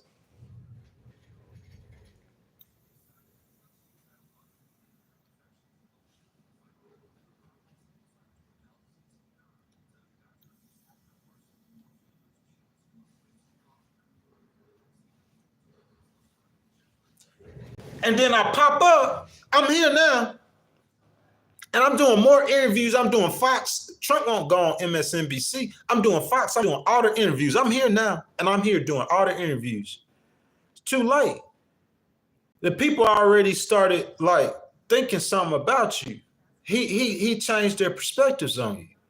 And so by the time she gets to doing all the interviews, they already think everything they think about her. And then her handlers let her make her third mistake, which was not separating from the most unpopular president in American history. 3 things: that vice presidential pick, her not separating from Trump, Biden, and her waiting to do all those interviews to let the American people talk to her and see her answer some tough questions.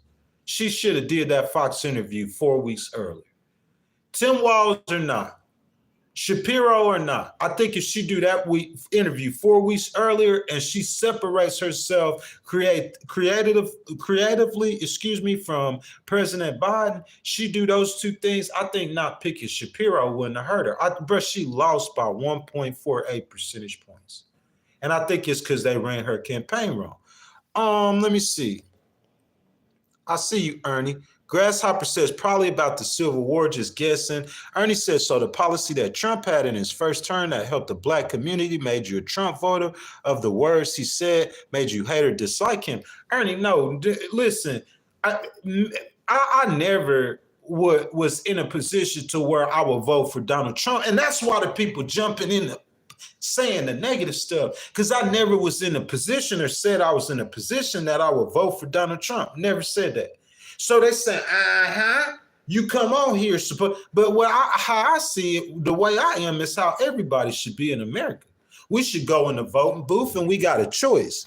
We're going to pick the left side, which is the blue side, that's the blood, or we're going to pick the right side, the red side, that's the blood, the Crips and the blood. You know what I'm saying? You feel me? I never looked at it like that. I looked at it like this. I'm going to pick one of these 2 people. Forget what America talking about. Forget that process. I'm not thinking like them. I'm not letting them think for me, Bernie. I'm saying how I think. I'm going to pick 1 or 2 people off of their character and what I believe. Not what some party believe or what somebody told me to believe. I'm going to pick 1 or 2 people off of what I believe. And off of them 1 or 2 people, I'm going to make my decision. And from that decision, that's where we're going to go. And if my candidate lose, I'm going to support the other candidate. I might not like them, but I'm going to support them because that's the political process in America. That's how I look at it. But they said because you support VP Harris, then you pushing TG rights. Aloha Kitty, baby, you still in here? Aloha Kitty, have you ever heard me advocate for men who were born men but turned to women? You ever heard me advocate for them? Have you ever heard me advocate for two women getting married? That's what I'm saying. Now they saying I'm advocating for the Democrats and pushing their agenda. You see her? Thank you, baby.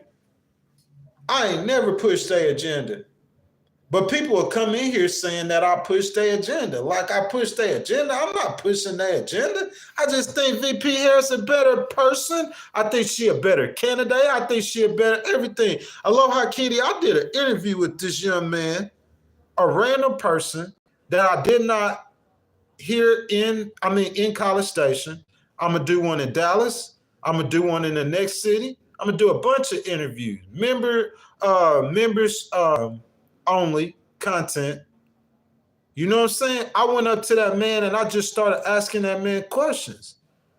And he just told me how I feel. I like that. I like asking people stuff and they tell me how they really feel in their heart. I don't like me having to go to Aloha Kitty and try to manipulate her train of thoughts. And then, no, I don't like manipulate nothing. I want it to be natural. If you don't know the facts, I'm going to try to give you the facts. Or if I want to give you my opinion, the reason that I came to the conclusion that I came to, that's something totally different.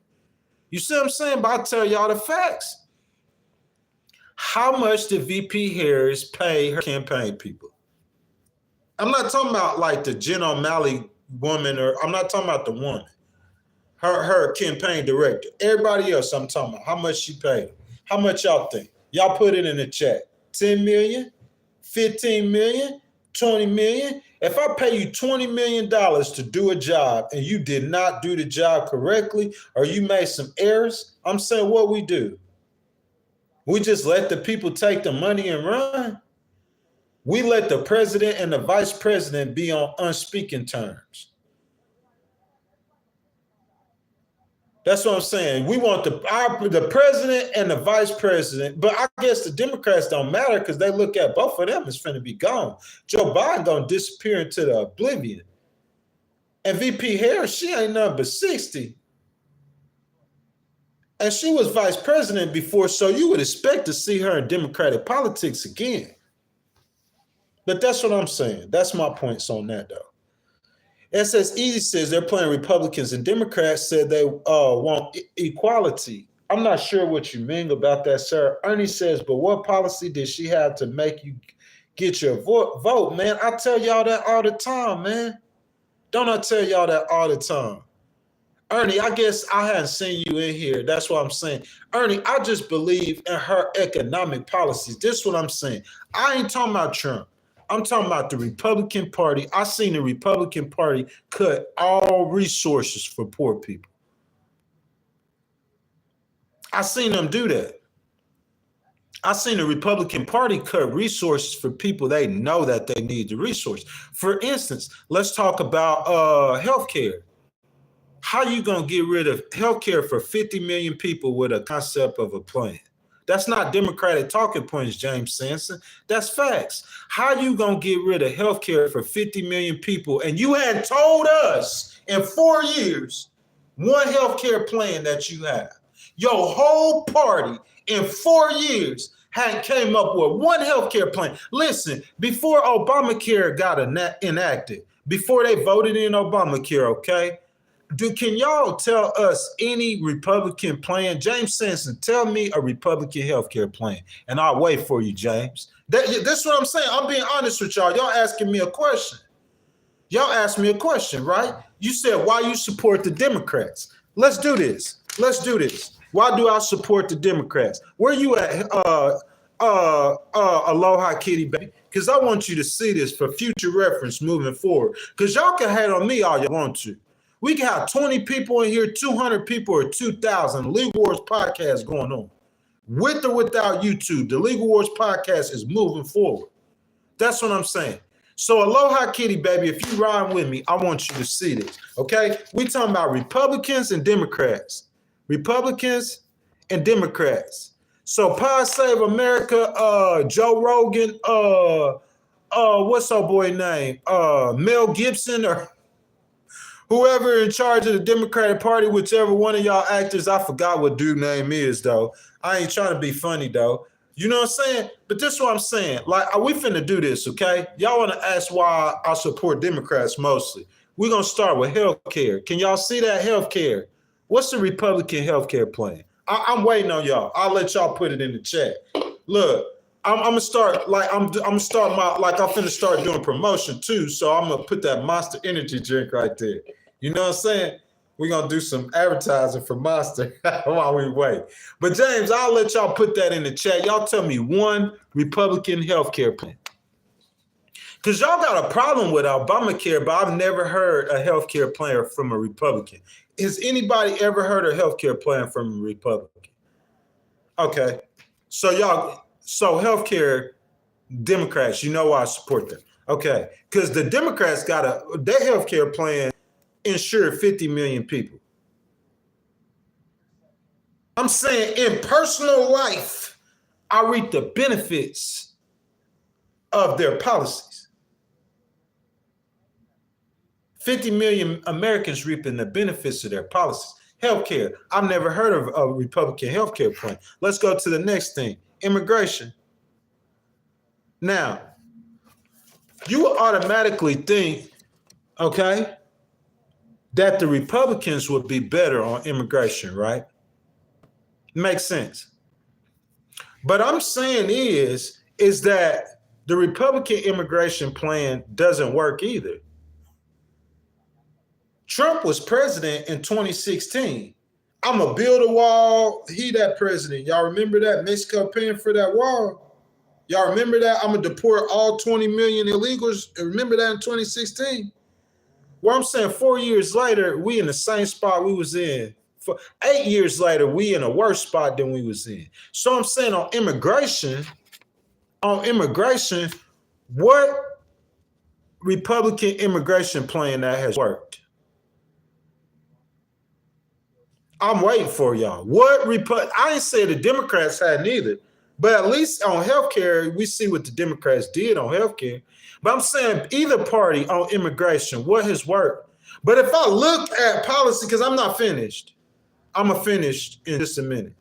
But if I look at policies and who got better solutions to problems in America, I see the Democrats over the years, in my opinion. So I'm saying, as far as governing, what Republican immigration policy has worked long term. Democrats were trying to fix it. That's what I'm saying. She said she had a solution, not a concept of a plan. She said she's going to help fix the immigration system. I know why the Democrats letting so many people in, because they want cheap labor. I know why they're doing it. I don't agree with it, but I understand it. But I'm saying the Republicans say they're all the way against it, but they don't have a plan for immigration. Okay, let's go to the economy. Let's go to the economy. Republican and Democrat. You get the point. It's a lot of things that now, if it wasn't about nothing but social issues, I'm 1,000,000% Republican. Because I feel like the Democrats are completely out of touch on social issues. That's what I feel. Listen, so look, I'm trying which one I'm going to use. Because I don't want nobody getting mad at me. I'm President Biden. Okay? I'm President Biden. And look, this Jill Biden. So I'm President Biden and this Jill Biden. And we coming down the aisle. We coming to do our meeting. You know what I'm saying? I done sat down. You know what I'm saying? Mr. President Biden, and Miss Jill Biden sat down beside me. So I'm 80 years old and I done married a woman, and I'm gonna get up to you and tell you that 2 women need to get married or 2 men need to get married. That's out of touch with the American people. Most of the American people don't feel like that. That's what I'm saying. Democrats, for the most part, are out of touch with the American people. Facts. On social issues. Fact, we just seen it. That's why they lost. As good as Donald Trump was on the economy, I don't think the economy is why he beat her. Inflation, yeah, the economy is kind of why he won, but they thinking that Donald Trump is going to fix something that can't be fixed. That's why he won. They thinking that Donald Trump going to make egg prices go down, but that's not going to happen because inflation's not going back. The American people just got duped. They didn't understand that. But it's neither here nor there to me. That's immaterial. The way y'all feel like I responded to a loss is because y'all with that Bloods and Gangs, Republicans and Crips stuff. I'm not with none of that. VP Harris lost. She finna be the governor of California if she run. She's still gonna be on the political scene. She's just not gonna be president. She's gonna be governor of California. That's what my advice to her would be, her next political move. In 2026, next year, she'll start running. Actually, well, this year, she'll start getting ready to run for governor in 26 when Governor Newsom leaves. And Trump's the president. That's it. Ain't nothing else to talk about. Why I wouldn't go for him or support him, I don't know what y'all like. I'm going to support who I'm going to support. He won. Why not support the American president? Big Al G said the economy wasn't the only reason he won. Big Al, that was the main reason, though, definitely. James says that I'm fooled. What I'm fooled by, James, all you saying is your opinions. You're not coming with nothing. You haven't came with nothing. Tell me one. That's what I'm saying. I don't just do no talking, no hot air, blank air talking to protect a wrong position that I have. Tell me one Republican health care plan that you guys have ever heard of. Ever. Aloha Kitty, baby, you still in here? Can you help me out? SS Easy, help me out. Ernie Watson, help me and Mr. James Simpson out. Buster Cherry, Miss Diane, help me and Mr. James Simpson out. Y'all tell me one Republican health care plan have you ever heard of? But if you turn on Fox and start talking about health care, they begging on the Democrats. But the Democrats got a plan, and the Republicans got a concept of a plan. And I feel like that's on everything to do with policy-related issues that are not social issues. I don't think the Republicans are going to do nothing about it, and I think the Democrats can fix it. That's my opinion. Gun care, gun laws, the Republicans ain't finna do nothing about gun laws. If it's going to get fixed, it's going to be a Democrat. Facts. Healthcare. The Republicans got a concept. I ain't never heard a Republican plan, and I don't know how many years. Has anyone ever heard of a Republican plan? Anyone ever heard of a Republican plan on healthcare? I'll stop right there. What you talking to? Tell me something.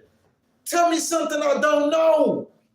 Straight up, has anybody ever heard of a Republican plan on health care, bruh?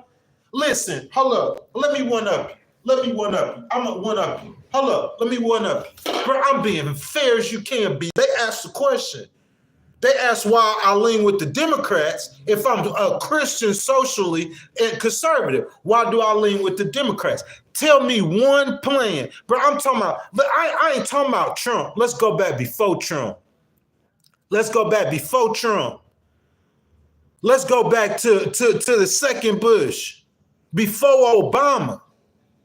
That's why Obama came in talking about health care, because it was such a political issue at the time. That's how they got the legislation passed. So let's go back before Obama to the Bush years. You tell me from the Bush years, one Republican plan, any one of y'all tell me one Republican plan in 20 years on health care. But they stood fast and they fought the Democrats the whole time. Am I right or wrong? They still fighting Obamacare. 50 million people, that's real life solutions. I'm one of them. Blue Cross Blue Shield, real life solutions because of Obamacare. So President Obama and Miss Michelle, thank y'all. You helped me in my personal life.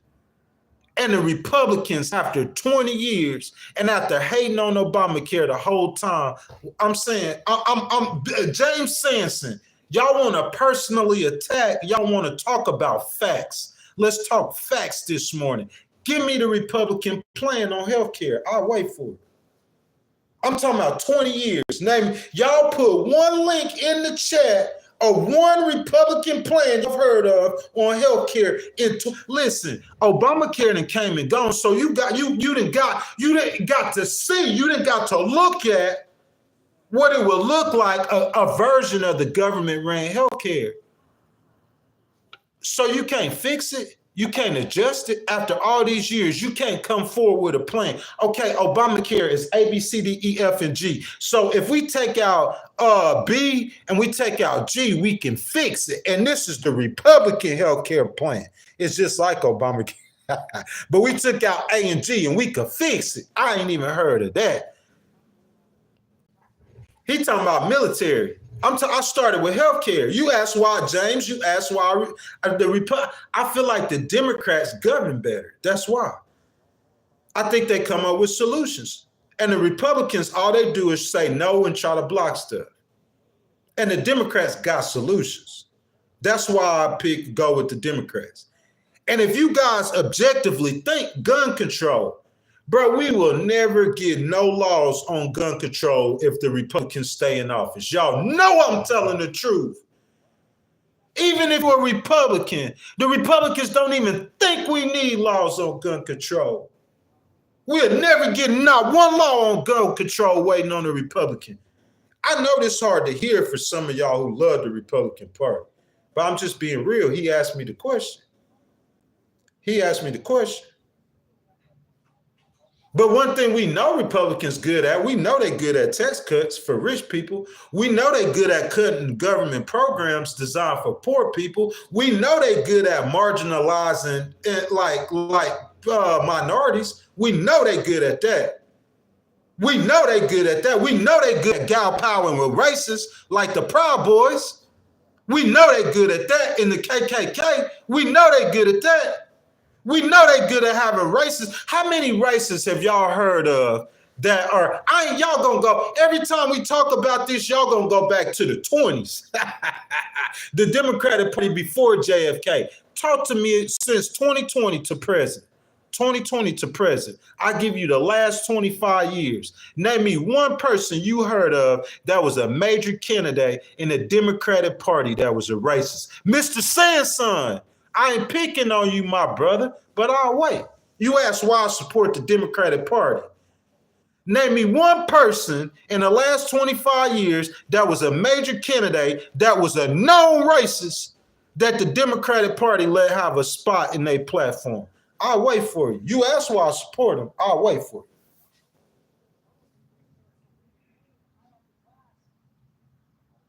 Outside of Donald Trump, name me one Republican whose GDP, you feel me? Bro, I could go on and on and on and on and on and on and on and on. Why I caucus with the Democrats? And at the same time, I stand up and say I do not support abortion. I don't think Joe Biden supports abortion. His party does. I don't think that Joe Biden or Barack Obama believes it's okay to marry a man if you're a man. Because if so, then why wouldn't Barack Obama be like Pete Buttigieg and marry a man? You know why he didn't marry a man? Because he don't believe it's right. He married a woman. He attracted to a woman, just like me, James, just like you, James. But his party supports that. That's just his party. That's not him. Y'all ask me, I'm just telling y'all, this is my train of thought. Is my train of thought right with yours or on path with yours? It might not be. Is my train of thought right? It might not be. It might be wrong. But you ask me why, if I'm conservative on issue A, issue B, or issue C, you ask why would I support the Democrats? I'm telling you why I think the Democratic Party can govern better than the Republican Party. That is what I believe. And even though Mr. James is going to say, oh, well, that's not facts because he's watching Fox and he's not hearing this information I'm giving him right here. But even though I could give Mr. James 100 reasons why I feel like the Democratic Party can govern better than the Republican Party. 100 reasons, easy. 100 reasons, easy 100. If you look at every major legislation that affects your personal life, go back and see who wrote it. Was it a Republican or a Democrat? Who enacted it? What administration enacted it? Because that crime bill that was enacted by President Trump, you know whose bill that was. But that's a Republican's bill or a Democrat's bill. So you got a crime bill, you got health care, you got all the major policies of the last 25 years, the Democrats enacted them. The Democrats are governing. That's why I support them. I think they could fix it. I think the Democrats going to be the one to fix immigration. Y'all laughing right now. That sounds funny to you. Well, remember what I said, that they are going to be the party to fix immigration. Because what Trump is talking about is not going to fix immigration. Yeah, you might stop more anchor babies from getting in America if you change the U.S. Constitution, the 14th Amendment. You might stop more anchor babies, but that's not going to fix the problem. We already seen them 8 years ago. Deporting all them people is not going to fix the problem. Closing the border is not going to fix the problem. It's a temporary solution, and I feel like the Republicans got a temporary solution. Patrick said one thing is true, Ghost. It's easy for us to forget that elected officials are only representative of the people's will. That's a good point too, Patrick. Real good point. If they even respect or respond to the people's will. Patrick said, I always looked at the two-party system as a political theater puppeted by special interests. Patrick, it's the rich people. They don't understand that, though. And they think that the Republicans with the 34 billionaires in their cabinet is going to be some kind of no. I say that there's some common sense, like running the government common sense wise, like Elon and Vivek probably going to deliver that. More than likely, common sense running the government, you're going to see some changes as far as some common sense moves. You see what I'm saying?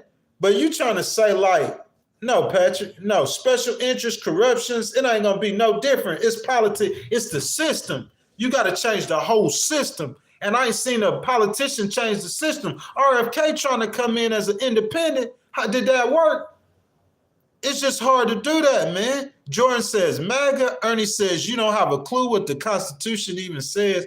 See, this what this man said. That's what I'm saying. Bro, it's like I can't do nothing against that. Bro, I wrote 17 lawsuits.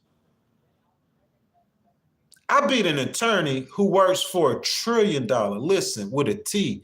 TRILLIO, $1 trillion organization. I beat a corporate attorney, 5-2 against attorneys, 17 lawsuits.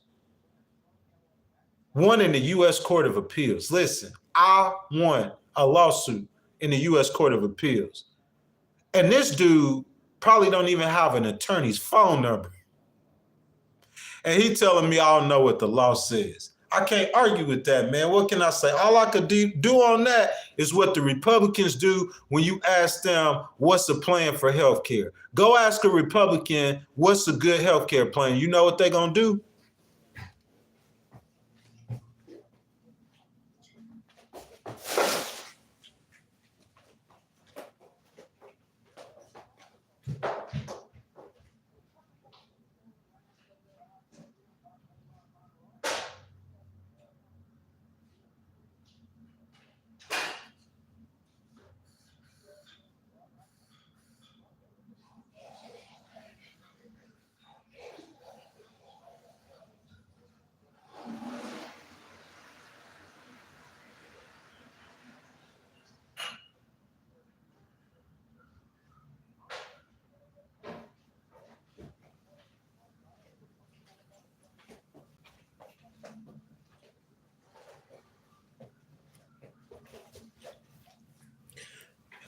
Oh, man. That's all I could do. You know what I'm saying? Aloha kitty, baby, that's all I could do. That's all I could do, baby. Patrick says, how do you change the system? Patrick, it takes, listen, Patrick, okay, let me tell you like this. Patrick, we think that a politician runs the United States. Donald Trump realizes that they don't. He realizes that. That's why he talk about the deep state. Those alphabet people and those the brass in the military, those are the ones who's running the United States, if you did not know. The CIA, the FBI, and the U.S. generals, that's who run in the United States. Department of Homeland Security, those people are who are running the United States. They got the boots on the ground. They're in the situations. They're calling the shots. Look, so if you in Homeland Security and you facing something that can affect the United States and the president, there's certain decisions they have to send up to the president. But them people have been in power, Patrick. There's generals. Look up how long General Milley been in a general. How many decades that man been a general? How many world leaders do you think that General Milley doesn't know on first time? How many world leaders, Patrick, you think General Milley done shook their hand? You think General Milley doesn't know? I don't know this. I don't have to research it. It's common sense. You telling me General Milley does not know that, what's that dude in Saudi Arabia, the king of Saudi Arabia, King Abdullah? You think General Milley don't know him on a first name basis? You think General Milley don't know Benjamin Netanyahu? You think General Milley don't know that in England? That's what I'm saying. So Donald Trump, them people come and go. The people with the power, you talking about a 4-star general in the U.S. military? That man is powerful. We don't see him on the political stage, but those kind of people are the ones calling the shots. They running the country. I don't know what you could do with them. Those who run the country, Patrick. There's times when a politician, President Trump, will do stuff that, Homeland Security can't do nothing about the tax code. Even though they got that power. Does that make sense? The FBI can't do nothing about the tax code, but they got real power. Real power. President Trump has, the U.S. president, so James Sanson, I think Aloha Kitty done timed them out. So these ultra-conservative people, look, the president only has so much power. His power is in a box. It's extreme. The amount of power he has is extreme, but it's only so much power. The people with that power, Trump know it. That's why he got rid of the FBI director immediately. He knows the agenda he's trying to run is not going to work under that current man, because that current FBI, he know the power that man got. That man got power. Department of Justice, that's the power. That's where the power's at. We seen it. The DOJ brought charges against Trump. What if Trump wouldn't have put them Supreme Court justices on the bench? You know where Trump would be right now? Where James at? Aloha, why you kick James out the chat? Where James at? Hey, James, if Trump didn't put them Supreme Court justices on the bench, you know where he would be right now? You know who got the power in America? You feel me? That's who got the power. So if you can't do nothing with them people, the DOJ come after you, what you gonna do? Unless they just got some all the way bogus charges. Because they got the bogus charges on Trump, but it cost them $2 billion. It's not funny. It's not funny. It's not funny. It's not funny. But that's how it is. Them people put bogus charges on Trump, it cost them $2 billion. Even though he beat him and become president again. And if he wasn't running for president again, he'd be in jail. Regardless if he put them Supreme Court justices on there or not. If he wasn't running for president, he would be in jail. And if he didn't put the Supreme Court justices on the bench, he would be in jail. So that's what I'm saying. Who got the party in America? Yeah, the president, that ain't the person with the real power. He just got temporary power for 4 years. It's not real power, it's authority. That FBI director, he a MF. Y'all, I ain't cussing. My mama told me. Don't even spell the words. But I want y'all to know how what I mean by that, Patrick. That FBI director, he is you talking about power. You talking about power. That boy, he a dude. He one of them ones. That U.S. Attorney General, he one of them ones. That boy start checking out squares and he start putting everybody in jail. The mayor of New York, check. P. Diddy, check. Who else? You talking about power? If the U.S. government bring charges on you, this the richest nation on earth, the most powerful nation on earth. So unless they just bogus charges, if they real charges and they come after you, they gonna put your name on the list. Check. I guess they don't want Jay-Z because he ain't got check. It ain't funny. But whoever they want, Patrick, check. That's who got the power. You hear Aloha Kitty? Because every case, listen, if Donald Trump did something to Gavin Newsom tomorrow, Patrick, and they have an argument, you see what I'm saying? If Donald Trump and Gavin Newsom, California and the United States is having an argument, Aloha Kitty, baby, tell them where they're going to take it to. The court. And if the district court in California can't decide it, if the appeals court can't decide it, then it's going to go to the Supreme Court. And that's who's going to decide the issue. And y'all think that the Supreme Court just take up for Donald Trump. That's not true. The advent of big tech has taken over. Elon effectively will take over the Republican Party. Yes, facts. That's another thing. I don't think Elon couldn't take over. Listen, hold up. Where my boy at? Come in here. Patrick, Aloha Kitty, where Mr. Sanson is. Look, she timed out Van Jam. They don't want Aloha in the chat. She be timing out everybody.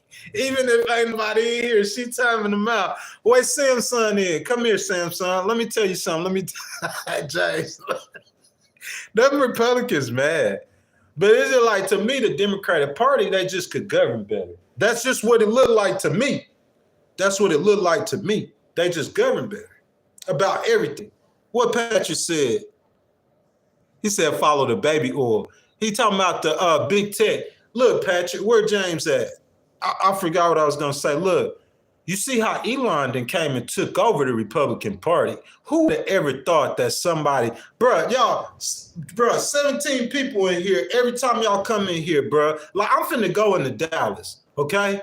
And I'm going to give y'all, I'm going to, Patrick, Aloha, I'm going to a different city all the time. Patrick, you're not a member of the channel. Aloha is. I'm doing interview, members-only content. Might end up in Cali in about a week or two. I'm going to different cities every time. And I'm talking to people. And I'm boots on the ground. I'm telling people, I'm letting them know. And so this is what I'm saying. This is what I'm talking about. Small voice, but a voice, yet and still. This is what I'm saying. I'm just saying, like, I'm trying to figure it out myself. Like, I'm saying, like, what the Republicans like.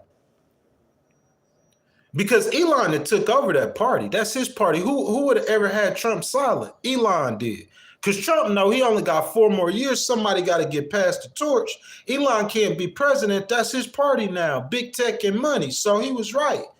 But guess what? Elon couldn't do that to the Democratic Party. I'm going to let you think. Patrick, I'm going to let them think about that for a second. Money can buy the Republican Party. But money tried. I'm saying Obama basically, he almost made Elon. Those government subsidies, California, Governor Newsom, before Governor Newsom, who was it? Schwarzenegger. They almost made Elon with them government subsidies. He gets so much money from the government. When America wanted to start doing what's those cars? Those electric cars, the Teslas? You feel me? They made Elon almost. You feel what I'm saying? Elon went and tried to do the same. Well, I wouldn't say buy the Democratic Party, but he tried to click up with them. The Democrats wouldn't click with him. He couldn't buy the Democratic Party. You would think think that it would be you would think that the Democrats would be the party that would be into corruption because they're for things that we would consider immoral. But I would have to say that's not what I've seen. That's not what I've seen. I hadn't seen, Patrick, someone be able to come and buy the Democratic Party. There's a lot of reasons why. James Sanson asked a question. He asked, why do I support or why would I choose the Democratic Party? And I sat here and gave you 1,000 reasons. Why it, bro, listen, I can't become a Democrat because I believe a man who was born a man is always a man regardless of what he changed. I can't become a Democrat because just like Barack Obama, when he was looking for a spouse, he chose Michelle Obama and not Mike Obama because he knows that a man should be with a man. But his party, just like he knows that I can't support your party who passed legislation to help two men get married. You feel me? I can't become a Democrat. But if you talk about politics and policies, in my opinion, the Democrats just, but like I said, if we talk about social issues, I'm socially 1,000% conservative, 10,000% socially. But we start talking about economic and other issues, I just feel like the Democrats are better politicians. They legislate better, period. Before Trump, if you look at all of the politicians since 1980, even the ones who lost, the Democrats who lost, before Trump, the Democrats who lost, Al Gore, he lost to George Bush, and I think it was Dukakis who lost to the first Bush, H.W. Bush, okay? So you got two Democrats who you might could say were bad candidates. Look at all the Democratic candidates. You got Ronald Reagan, who was a good Republican candidate, and you probably had one of them Bushes you could say was a good Republican candidate. From 1980 to before Trump, 2016, that's 36 years. I could come up with one candidate in the Republican Party who I could say was a star since 1980. Y'all name me 5 Republicans who either served or ran for president whose last name meant 80, 84, 88, 92, 96, 2000, 2004, 2008, 2012. We said before Trump, you had 9 elections. You can't name me no Republican who named Reagan or Bush. No candidates. I can name you all the Democrats. That's what I'm trying to tell you. Ronald Reagan, rest in peace, is not alive no more. Thank you for your service, Mr. Reagan. But outside of Reagan, what candidates in the Republican Party before Trump will you have come speak once they leave? Trump will come back and speak. He's got that much. But Trump is the first candidate they had that's on that level. The Democrats been had Bill Clinton. Republicans love and respect and honor Clinton too. I say Republicans, the opposite party, been had Bill Clinton. Been had Barack Obama. Democrat, even Hillary Clinton, the candidates that lost. Prospective candidates, Michelle Obama. The Democrats seem like they got a talented field of people who are good at governing. That's what I feel. And I feel like the Republicans are more about money and more about protecting rich people's interests. That's what I feel. Socially, I'm conservative, and more conservative than Trump socially, because I wouldn't be walking around with no Bible with my name on it. So socially, I'm more conservative than Trump. On economic issues, I wouldn't say that I'm liberal, but I'm very democratic. Those liberals need to go, and those MAGA far-right Proud Boy people, they need to go. I think that's something that fits the problem. Patrick says, I'm doing voice text and I'm behind this dream. I need to chill, bro. You okay, man? It's all good. Ernie says, have most of the power and look at our country now. Man, that goes back and forth, Ernie. You speaking on feelings and emotions, not facts. Ernie, that's my, bro. Look, that's what an opinion is. isn't a feeling and emotion. That's an opinion, Ernie. And that's just my opinion. I might be wrong, Ernie. Argue with me about it. Let's have a debate about it, Ernie. That's what the Legal Wars podcast is about. Ain't it, Aloha Kitty, baby? Let's have a conversation. Yo, that's my time, man. I wasn't even planning on streaming today. I've been streaming with y'all for 2 hours. I don't even know what time it is. But guys, tomorrow morning, we have our regularly scheduled news hour with Ghostwriter. We're doing that at 6 o'clock a.m. I was going to cover the Trump legacy. I'm not so sure yet. I'm going to have to sit back and think about it.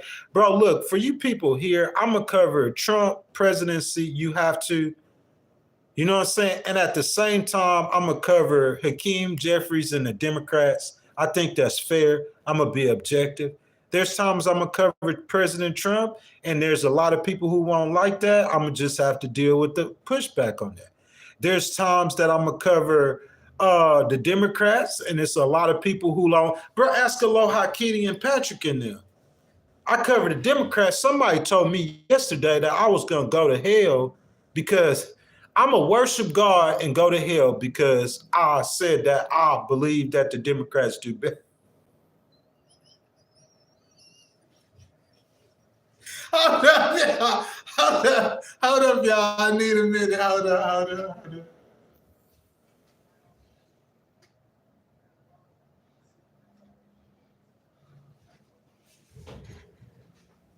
Patrick, Aloha, Bernie, listen.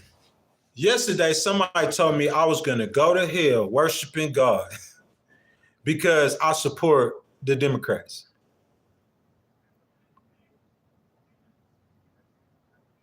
So basically what they're saying, if you're a Democrat, you're not a Christian. It's not possible. I don't know where that's at in the Bible, though. I was looking for that scripture yesterday. Patrick, y'all, if y'all seen that scripture that said if you vote Democrat, you will not go to heaven, y'all send me that scripture so I could read that in the Bible. I've never read that scripture before. That's what I'm saying. The Christian nationalism, the cultism, all that crazy stuff, people are off their rockers, bro. It's just politics. That's all it is. It's just politics. That's all it is. I never support a woman murdering her baby. That's how I look at that. But if I feel like this woman can fix this problem, I don't feel like Trump could fix that problem. I listen to her and I listen to Trump. That abortion stuff she said, I scratched it out. Because how I felt about that abortion stuff, I felt like it's the Supreme Court who's going to be able to pass abortion. I didn't feel like VP Harris, regardless of what she's saying, I felt like she couldn't do nothing with abortion anyway. So I scratched that out. That TG stuff, she started backing off of that. The Democratic Party, y'all need to back off of all that TG stuff. Behind the scenes, y'all need to make legislation. I don't even know if you need to do that because the Republicans, I heard Ted Cruz, when he had a debate against the dude he ran for, what's that man's name? That's that congressman. Ted Cruz all he was talking about is that man's support for TG rights. I never support that. I'm not advocating for no Democrat because I get on here and tell you that VP Harris is the best female politician in U.S. history. I'm not advocating for TG rights because I tell you Joe Biden successfully, he served his country honorably for 52 years. Because I tell you that Bill Clinton was the best president best politician in U.S. history, or Barack Obama was the best president in U.S. history. That's not advocating for abortion rights. Nice try, though. That's advocating for health care. Give me one Republican health care plan in 50 years since 1980. 45 years. Tell me one Republican health care plan. One. Tell me one Republican plan on fixing the climate. They say it ain't no problem with climate. We getting wildfires in the wintertime. Anywhere. It ain't never happened before. Hurricanes, terrible. We don't have a problem with climate. So we know the Republicans they're not going to do nothing to fix climate. Gun control. What the Republicans going to do to fix gun control? They don't think we have a problem with violence with guns. So we know they ain't going to do nothing to fix that. We see their plans on immigration. And I just feel like what VP Harris said was going to work better. Because Trump did all that stuff he talking about. He did that the last 4 years. Ernie, listen, I'm spending this little bit of time. I ain't got no super chats. I ain't got nobody. And I'm still couple more minutes just to help you see, Ernie.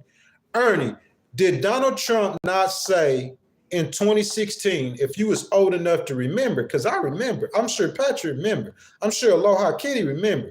So in 2016, did Donald Trump not say he was going to deport 20 million people? Go back and look it up. I wish I could play it for you so we could do it in his own words. Did Donald Trump not say he was going to deport 20 million people? Did he not say he was? The only thing he's saying different right now is he going to try to change birthright citizenship. And he's not going to be able to do that. And he can't get it passed. Hakeem Jeffrey is really the Speaker of the House. I'm sorry, Mike Johnson. That's facts, though. And then in the Senate, he ain't going to get it passed in the Senate. So that's the only difference that he going to do different is birthright citizenship. And if he could get that passed, it's not going to change nothing. That's what I'm saying. He had 4 years to fix immigration. He didn't fix it. His plan ain't going to work. You don't have to be a genius to figure that out. That's a Band-Aid on the problem. That's not a fix to the problem. He don't have a solution for the problem.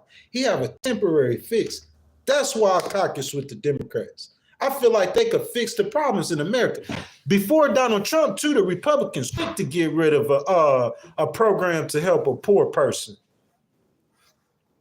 Aloha Kitty Patrick, tell me where I'm wrong. They're going to cut the money for poor people and they're going to give the money to a billionaire. They're going to cut the money for poor people and give the money to a billionaire. Bro, listen. When you die and go to heaven, God ain't never going to ask you if you balance the budget. I promise you.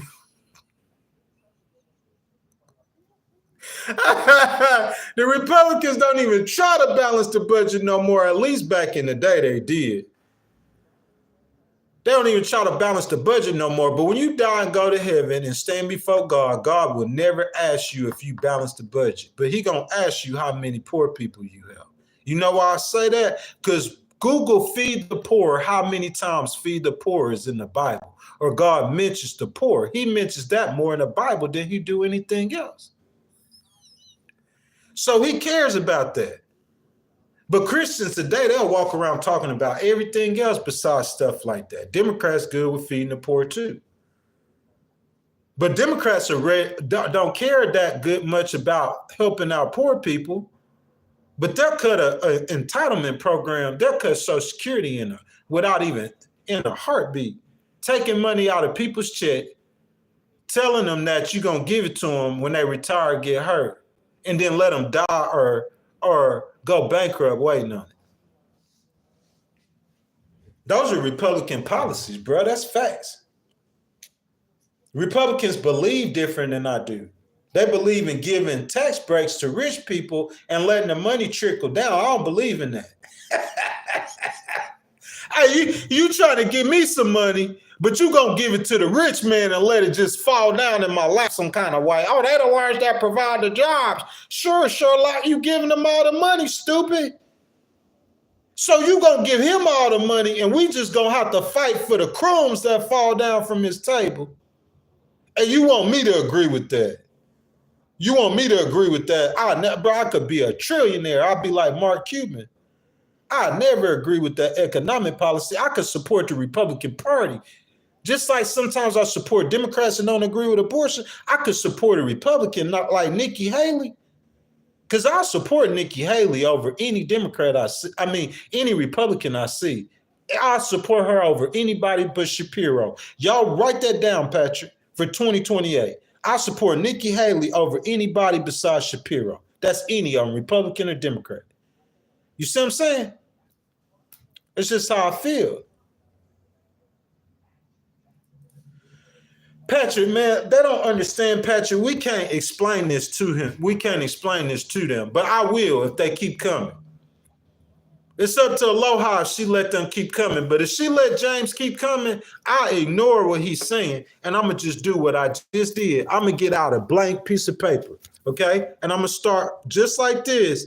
Health care.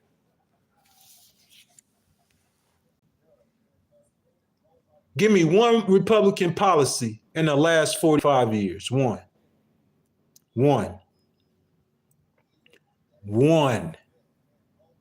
Can y'all see it? Give me one Republican policy in the last 45 years. Look, I'm going to tell you something. I know some of the Republicans' health plans. Y'all might not know them, but I know some of them. Y'all remember John McCain? Just go Google healthcare and John McCain. I remember when the Republicans tried to come back with something that was better than Obamacare. It all failed. But like James, they'll sit in the chat and they'll talk about the Democratic plans, but they ain't got none themselves. Hold up. Let's get off healthcare.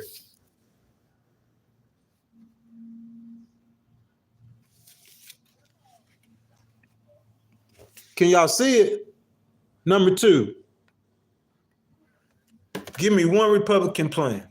Just one. One.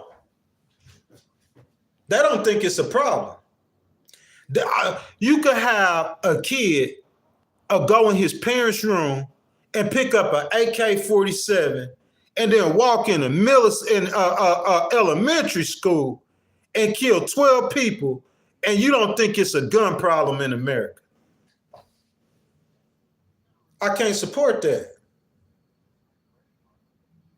Issue by issue. I can't support no Republicans on that. Hold on. They don't want to hear it.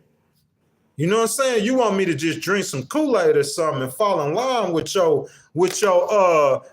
cult, Illuminati cult, because that's all that stuff be. These people in cults, bro. Like, real talk. It could be a Christian cult. It could be, I don't want to call none of those organizations names, but that organization is a satanic cult. That's pretty much what it is. The only organization I'm in is in the Jesus organization. That's it. I ain't in no Republican party, on this party, hanging with this dude, back doors with this dude. I ain't in no party but the truth party, buddy. That's why I got nothing but ops. And ain't nobody protecting me but Aloha Kitty and Patrick in the stream. Hey, hold up. This issue number 3. Can y'all see it? Climate control. What's the Republican plan on climate control? I'm waiting on you. What's their plan? Name me one Republican policy in the last 45 years on climate control. I'll wait for you. Because they saying we don't have no problem with the climate. But bro, you getting fires starting in the wintertime. The fires starting in the ice and the cold. You know what that's looking like? To me, in 50 years, bro, this thing gonna burn down. We got a problem with climate. Hold up. What? Hold up. What other problem we have, y'all? So we got healthcare, gun control, climate control. What other problems we have in America? But y'all want to keep writing them? Oh, okay. Let's do this. I might have misspelled this. I'm putting it wrong. This issue number 4. Can y'all see it? The economy. So before the election, you can ask Aloha Kitty Patrick, go back and watch the streams. We talk about the the economic plans. And I told you why I supported VP Harris primarily because her economic plans. One of the things she said was price gouging. Because one of the main reasons Trump won the election was because of inflation. So VP Harris was talking about price gouging and how we need to control these businesses from price gouging. I said that before Trump won the election. Now, I wish James Sanson was in here. After Trump won the election, you go back and watch a Time magazine interview, and you know what he said? He said he ain't going to be able to get the price of groceries down, probably. He said it's hard. Once things are high, it's hard to bring them down. That's what he said. Because what VP Harris was talking about is a real solution. She's not just out there saying, they're eating the cats and the dogs to get you to vote for her. She's not out there just doing that. She's talking about price gouging. That's how you get the prices down, because that's the way you're going to get them down.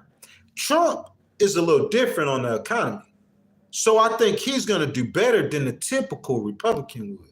But the typical Republican plan on the economy, I'll never support that.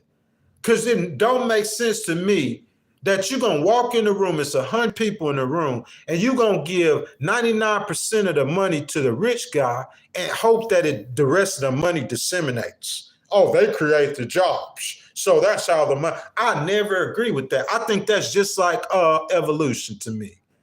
The Republican economic plans sound like evolution to me. It sounds like a monkey story. I never agree with that or believe in that. It sounds like corporate slavery to me, just like Bernie Sanders saying. Y'all can hate on Bernie Sanders all y'all want to. Everything Bernie Sanders talking about rich people, I agree with him 10,000%. Let's go to the next issue. This is the last one, y'all. Guys, welcome to the Legal Wars podcast. Guys, y'all in here, I ask that y'all go ahead and show your boy some love. Hit a thumbs up on the video. I've been kicking it with y'all for 2 hours. Like the video, subscribe to the channel, hit that notification bell. And guys, if y'all want to donate to the channel, if you want to get a comment highlighted, guys, hit that super chat button. Your donations are much appreciated. Here's issue number 5. Somebody asked me earlier, made a mistake. Why I don't support the Republican Party? I'm not spelling this right, y'all. I'm sorry. I'm not even trying. I'm just scribbling. That last word, if you can't read it, is immigration. What's the Republican plan on immigration? Is it the same one that they had in 2015? Because from 2015 to 2024, I know the American people, they just felt like that Joe Biden and VP Harris hadn't shown any way that they could fix immigration. So they would figure the guy who's talking the toughest on immigration would be the best on immigration. But what I'm saying, if they were smart enough to break this all the way down, Trump was saying the same thing in 2015 besides birthright citizenship, which he's not going to be able to get passed, and that executive order will get overthrown. So he was saying the same thing on immigration in 2015. He had 4 years to run his plan, and 8 years later, what happened with immigration? So what's the Republican plan on immigration?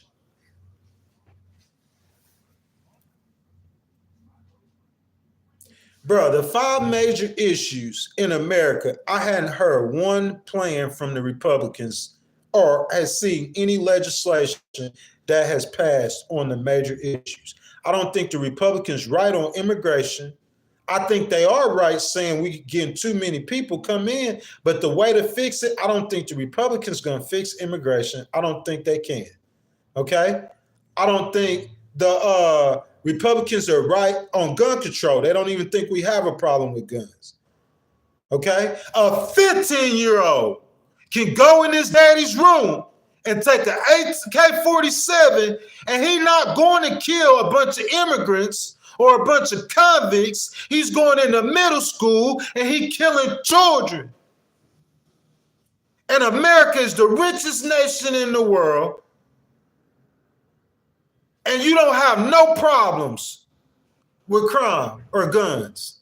Oh, the Republicans are quick to tell you they got a problem with crime, but they don't think guns is a part of the problem for some reason. They don't think, see, I don't agree with that. It might not be the gun. The gun might just be the weapon. It might be the crazy person who was grabbing the gun. But I know if the crazy person couldn't grab the gun, then we wouldn't have that problem. So I might be wrong. It might not be the gun. It might be mental health. It might be. But what I'm saying is I don't believe that. I think the problem is there's too many guns in high populated areas. That's what I believe. That's what I believe. So I don't think the Republicans have fixed gun problem or gun control. I talked about immigration. I talked about the economy. They don't even believe there's a problem with climate. I'm saying they're watching fires start in igloos. Bro, fires are burning in snow. This stuff ain't never happened before. But there ain't no problem. They don't even believe it's a problem on climate. And then they want to scrap a healthcare plan that gave healthcare to a seventh, 1 out of every 7 Americans breathing. It gave healthcare to 50 million Americans. And they want to scrap that. And in 50 years, I never heard them with a plan. So you want to ask me why I support the Democrats again on a lot of issues besides social issues? You want to ask me why I'm independent and I go either way? You want to ask me that? Because if it weren't for the social issues, I'd be 1,000% Democrat. I would have worked for VP Harris because I did volunteer. I did donate to the campaign, so I would have worked for her. 1,000%. Believing in the stuff she's saying, fighting for the little person and justice, believing in that. 10,000%. But the fact of the matter is, I don't agree with them on social issues. I don't agree with them on. That's what that is, y'all.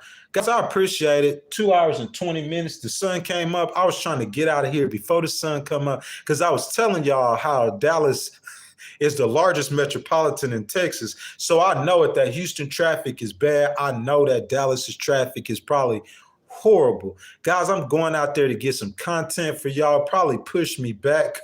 You got to wait till after 9 o'clock if you live in big cities or hit them back roads to miss that traffic, because that traffic, you'll be sitting for an hour in that traffic. That being said, guys, I am out here in DTX, man, like stand up, salute, you know what I'm saying? 600 miles I done traveled so far on my tour of Texas. Like I said this before, I started in Houston, Legal Wars Podcast. That's where we started at about 5 months ago. From Houston, I went to the Woodlands. That's pretty much Houston. Then I went up to College Station, Aggieland, man. I liked College Station, one of my favorite places. You know what I'm saying? That's where Texas A&M is. Then I went from Texas A&M, I went down to the Texas coastline in Galveston County. You know what I'm saying? Bro, you can't hate on Texas. It's the second biggest state, second richest state. You know what I'm saying? That's the coastline. The beaches of Aloha Kitty don't look like the Pacific Ocean. They ain't got no black sand beaches like they got in Cali. But hey, and then I went from the coastline in Texas. I went back up to Aggieland, Texas A&M and University. You know what I'm saying? Spent a couple days up there. And then from Texas A&M right now, I'm in Dallas, Texas. So guys, we went over 600 miles. We went to 4 different locations. You know what I'm saying? Bringing y'all content. There's an interview, guys. I'm trying to interview people while I'm out here, boots on the ground, getting the vibes from the people. You know what I'm saying? There's an interview available right now on the Legal Wars Podcast channel. It's members only. So if you guys I think it's $1.99 a month. You guys could become members of the channel and y'all could see all the behind the scenes content like that. Cause I'm gonna be uploading a lot of content, man, just getting people. Bro, look, I had some guy who watched that interview, like these Republicans, these Trump people, he was on my forehead. I don't know this dude, bro. This dude, 23 years old. We at Texas A&M. And I said, I'm finna interview this dude. I'm thinking this is bro culture, this tech culture, this Elon thing. This dude finna be a Republican. And I asked him who he voted for. He said VP Harris. And everything he said after that, I'm not going to change his opinion. I'm not changing nobody's opinion. When they start bad-mouthing Trump, I challenged him on why he bad-mouthed Trump. If I interview somebody who badmouth VP Harris, I'm gonna challenge them why they badmouth VP Harris.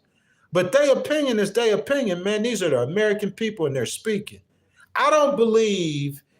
Look at my boy Patrick with that $5 super chat, man. Y'all said forget going into the city, boys. Stay here and kick it with us. Patrick says, with the infinite bankroll, what government reform would you seek to enact? Patrick, here's the question, okay? What's your goal? What's the goal, Patrick?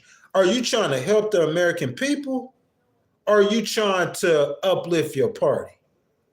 Because the goal is going to determine your actions, okay? So if you're talking about a policy to help the American people, bro, the government reform, bro, he's saying government reform. I don't know if it's a government reform, but just get them grocery prices down, Patrick. You get the food price. Look, not just grocery prices. get the prices of goods down, and you get the price of gas down, and I don't see how the Republicans can lose in 2026. That's my opinion. Because in my opinion, the reason he got elected was because of inflation. That is I will argue I will use the full God-given abilities, ameliorate legal in this thing, litigation skills, to argue anyone down about that. That's the reason he was elected. It's because of inflation. It's because of the price of goods are too high. And they remember when he was president, how they were low. You see what I'm saying, Patrick? So if he can't get the prices down to the point where when he was president, if he can't lower the prices, you know who they're going to blame that on? When they go in the voting booth that next time, you know who's going to pay for it this time? The Democrats pay for it this cycle, the prices being high. You know who's going to pay for it the next cycle? So, Patrick, if you're a Republican and you support that party, you need to tell Elon and them, because I think Elon could get this done. He a businessman, and they all businessmen. The number one thing, Patrick, they should do is get down the prices of goods if they want to win. If you asking about a policy that will help the American people, I think getting down the price of goods would be the biggest policy to help them on their day-to-day life. When you guys agree? I think that's the biggest thing on the agenda. He get down the price of goods. He curbed the immigration. How can he lose in 2028? To me, those are the two biggest things in America right now. The Democrats thought it was abortion. It's not. It's really not. It could have been. If your eggs weren't up $1, $2 in some places, it could have been abortion. But I'm telling you, them pocketbook issues are going to be the number one problem. Patrick, what I say, the biggest thing that the Trump administration needs to watch out for, and look, I'm standing up, because so whoever come back and watch this video, it's on 2.5 hours, they skip through it, I'm standing up so they're going to watch this part. Because they'll watch the parts where they see that you're making a demonstration. So what time is it Central Time, y'all? I ain't got somebody could spam it in there because I want y'all to hear this. I want y'all to hear this. This matters to me. You see what I'm saying? Because how I feel like, and what I know for 1,000% fact, if you're looking for things that the Democrats could do to win to enact policies or to win the election, you see what I'm saying?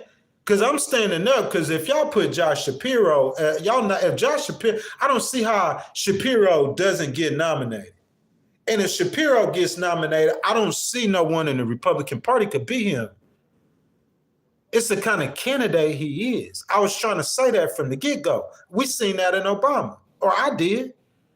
But I looked at Obama's record. This man winning 60%. This man was running 60% with the white people in Illinois. So you know he gonna do that on a national level. Same thing with Shapiro. Aloha said food not going down. Patrick, you see what she said? Patrick, if that food don't go down, then they're not gonna win in 26. I'm saying, okay, if food, look, okay, let me say this. Let me go back. Let me rewind. Hold on. Let me rewind. Oh, Ernie said 7 more days. Ernie, if that's what you think, my boy. If that's what you think, Ernie, I can't, you know what I'm saying? I'm not a Democrat, so I can't say, but Trump was president 4 years ago, and what happened? 4 years ago. Were the Democrats done 4 years ago? I mean, like, you know, that's what you're saying. He says our prices will drop almost first day. Aloha Kitty, I have to agree with her, Ernie. I don't think the prices are dropping. I'm saying Trump knows. When you think Trump, Ernie, when you think Trump know better than you, Ernie, go back and watch that Trump interview from the Time magazine, Man of the Year. That's what Trump said. He said he don't think the prices will go down. That's what he said. That was his words. He said food was down. What you mean, Ernie? Gas was lower. Yeah, I'm not denying that. That's why he won the election. But we talking about now. We talking about now. When he was president last time, there wasn't no wars, but there's wars now. That's what I'm saying. That's why he won. That's why he won. Y'all keep going back to November 5th. Ernie, food was down, gas was lower. Yeah, that's why he won. That's why he won. Food was down, gas was lower. That's why he won. But he won now. So now people think that it's over with, the hard part starting. Now you got to govern. So there's another one of them elections coming up in 2026. So if the food don't go down moving forward, they're not going to remember what he did in 2016. They're going to remember what he did in 2025. So if the food don't go down moving forward, we don't care about 2016. We care about what you're doing right now. The Republicans going to pay for that. And Ernie, you might be right. I've just watched that Time Magazine interview he did, and he said it's going to be hard to get food prices down. Aloha said they're not going down. If they don't go down in 26, the Republicans going to get creamed. They already got the House they're hanging on to the House by like this. The Republicans hanging on to the House like this. They got the Senate. But if them food prices don't go down in 2026, come back right here. Yeah, it ain't gonna be November. That's a year and a half. Come back right here. If them food prices don't go down. And Hakeem Jeffries gonna be the Speaker of the House. And what's his name? The dude in New York. I'm sorry, I forget his name. He gonna be the Speaker, whatever, of the Senate. Democrats gonna take right back over. If them food prices don't go down in 26, I promise that's going to be their talking point. Oh, yeah, they lied to you. They said they were going to drop the food prices like we said they couldn't drop them. So y'all believe us now? That's what I'm saying.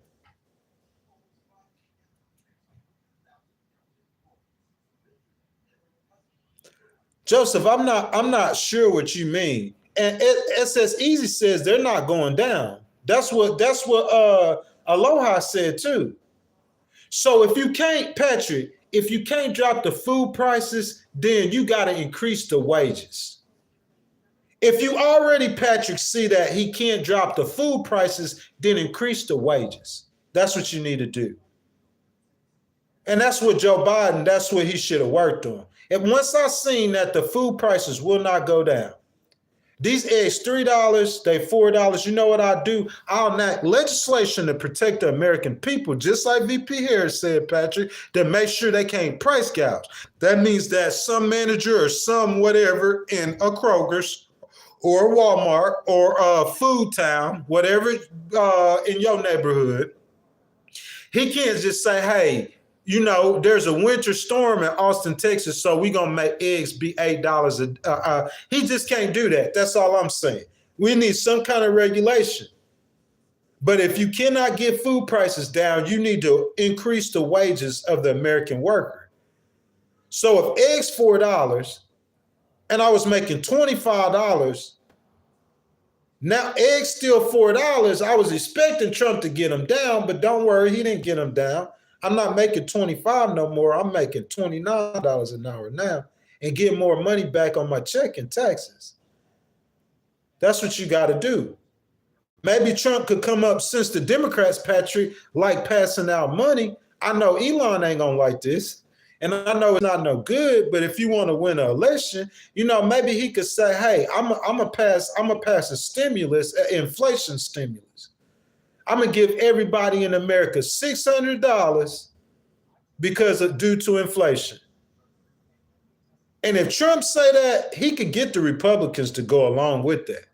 It might be one or two who won't, but he gonna give an inflation check to the American people, $600 to every working American, or an inflation check, $600. Y'all, I can't get the food prices down. I'm sorry. I thought I could. But this is what we're going to do. We're going to give all y'all $600. Inflation check. We apologize about the inflation in America. We're going to give y'all all $600. I guarantee you he won't lose no election. He do something like that. The Republicans probably going to get all the black people to vote for him. Republicans start passing out checks, they probably going to get all the black people to vote for him. But I'm saying that's what it's going to take to win. It's not about how we feel or what's right or wrong. It's about what it takes to actually win that election. Let me see, y'all. I'm trying not to lose this phone. I got that heavy hand, y'all. That real heavy hand, man. Trying to keep my stand, man. My stand keep falling, y'all. I apologize about that. Patrick says transparency audits. Yeah, Patrick. But it's about what the American people, Patrick, we always got to remember about, transparency audits, definitely. I'm not sure, though, man, if many politicians in the Democratic Party, Patrick, are beef for transparency, or in the Republican Party, because that's going to, and I don't know how much of the stuff that they do that needs to be seen by the public or the public understanding. You know what I'm saying? The public want to know everything, but they only seeing a piece, the top of the iceberg, or like, you know what I'm saying? So, I mean, be transparent, but they don't have to tell everything, in my opinion, Patrick. That's just the way I see it. You know what I'm saying? I'm trying to be realistic because I know everybody needs to be transparent, Patrick, so we the people can decide whether they're doing it or not, we support it or not. You feel me? But that's just not how it be work. Aloha says Trump don't have the power to lower food prices. You know what I'm saying? That's what we was trying to tell them, though. They not listening. Final Destination says marriage life gets boring and dull. I think he just wants me to see what he's saying, bro. Like, life being boring, life is boring and dull. I mean, see me, bro, I've been to 600 miles through Texas in the last 2 weeks. I've seen pretty much almost everything there is to see on this side of Texas. When I finished Dallas-Fort Worth, everything on the eastern side of Texas, I could say I've seen. Even while, as I sit in this nice hotel room, you know what I'm saying, like trying to make the best out of a situation that started bad. Even if I sit in there, you know what I'm saying, Aloha City said things are going to get hard, bro. Like, Aloha, we be prepared for that. Completely prepared for that. Aloha, you got to be prepared for that. That's all I'm saying. You just got to be prepared for it. And Aloha, I was prepared for things could possibly get hard. I was prepared for it. That's why whenever certain situations rise up, Aloha, I change directions, baby. You know what I'm saying? And I moved directions, I changed directions because it was going, if I stayed in that situation, it was going to anyway. So, you know what I'm saying? That's why I moved directions and changed directions. It's going to get hard, bro. That's a part of life. I'm a fighter. I'm prepared for it. I guarantee you, Aloha, my feet going to be on the ground running before they get a first lick. Hey, before you can swing the first lick, I promise you my feet is on the ground. They on the ground running right now. You just can't see them. Hey, he only got a week before he come in the office. A week. My feet on the ground running right now. You just can't see him. It look like I'm on a vacation. Or it look like I'm in, you know what I'm saying, on a tour with the Legal Wars podcast. But Patrick, Aloha, my feet is on the ground right now. All of y'all need to be prepared for chaos. All of y'all. Another thing y'all need to work for, I need to stand up again for this. Another thing y'all need to prepare for is a possible 19. We could have a possible 19 come back again. You see what I'm saying? Things might get hard for everybody. Because while you planning on things getting hard for one or two people, the whole America might be back in the house again. I'm just saying, y'all prepare for it now. Like Aloha said, prepare for it. Things getting hard, yeah. Like that's what I'm saying. I'm prepared for it. I'm ready. I promise I'm ready. It might not seem like It might seem like I'm chilling, but aloha, that's what I want them to do, man. I'm the Kaiser Sose. I want them to think that I'm just chilling. Yeah, I'm prepared for it. Aloha, I doubt it get hard for me, though. I doubt it seriously. I'm saying I'm finna hit the ground running. You know what I'm saying? She said, oh, chaos. Yeah, baby. You already know. We ready for it. Ernie says you want gun control, tells me you're not prepared. Bro, gun control. Ernie, I didn't say I didn't want no pistol myself. I said I want to stop a 17-year-old from going in his parents' room, being able to get a gun and killing a bunch of children. Who wouldn't want to stop that? I bet you one of your children got killed, you would too. He said, that's crazy. 2 times under Trump. 2 times what? I'm not sure. 2 times what? 2 times out there getting that money? You feel me? Because, oh, yeah, I'm finna, it ain't, things get hard, bro. Okay. Well, look, aloha kitty, baby. While they getting hard, I'm going to be swinging. I'm not going to be sitting around chilling. That's why I got up. Everybody who was sitting around chilling under that last administration, y'all get up from that spot. Ain't no more chill, no more. Trump in office. I got my, hey, aloha, baby. I got my crazy shoes on. I'm ready. You feel me? They don't even see it yet. Talking about getting hard like aloha, yeah, baby. I expected that. I was prepared for that, aloha. Because if I thought things would be cool or chill, I would have went and settled down. I would have went and got an apartment. You feel me? But if I'm thinking in my mind and my heart that I got to go get it out the mud, I'm going to go get it from a place where I could get it out the mud at. I ain't going to be trying to get nothing out the mud in a place where I tried to get something out the mud at and I couldn't get nothing. So, no, I'm not going to get no apartment and settle down. You know what I'm saying? I'm going to be prepared. You know what I'm saying? I moved from Houston, man. I'm thinking, man, like somebody tell me I need to get an apartment right down the street in Texas City. But I got the money to pay the lease. I got the money to pay the lease. You know how you'll go get a 3, 6, 9, 12-month lease and you'll pay the rent every month? I got the money to pay the lease for the entire lease. And I said, I'd rather stay in hotels. You know what? I'm prepared. In a hotel, I could look. If you go buy a house, unless you super rich, you gotta have 5 houses where you could just switch locations. But they know if you got a house in New York, and they know you got a house in LA, Miami, and Seattle, all they gotta do is sit on one of them houses. You gonna pop up. Hey, but somebody in a hotel or somebody mobile, you don't know where I'm gonna be on Wednesday. You don't know where I'm going to be on next Friday. You don't know where I'm going to be. So the thing's going to get hard, aloha. I'm prepared for that, baby. Prepared. Way past prepared.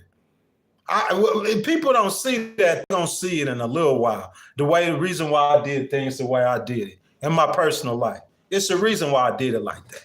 It's the reason why I didn't go get an apartment or buy no house or settle down. I don't think it's the time. I just don't think it's the time.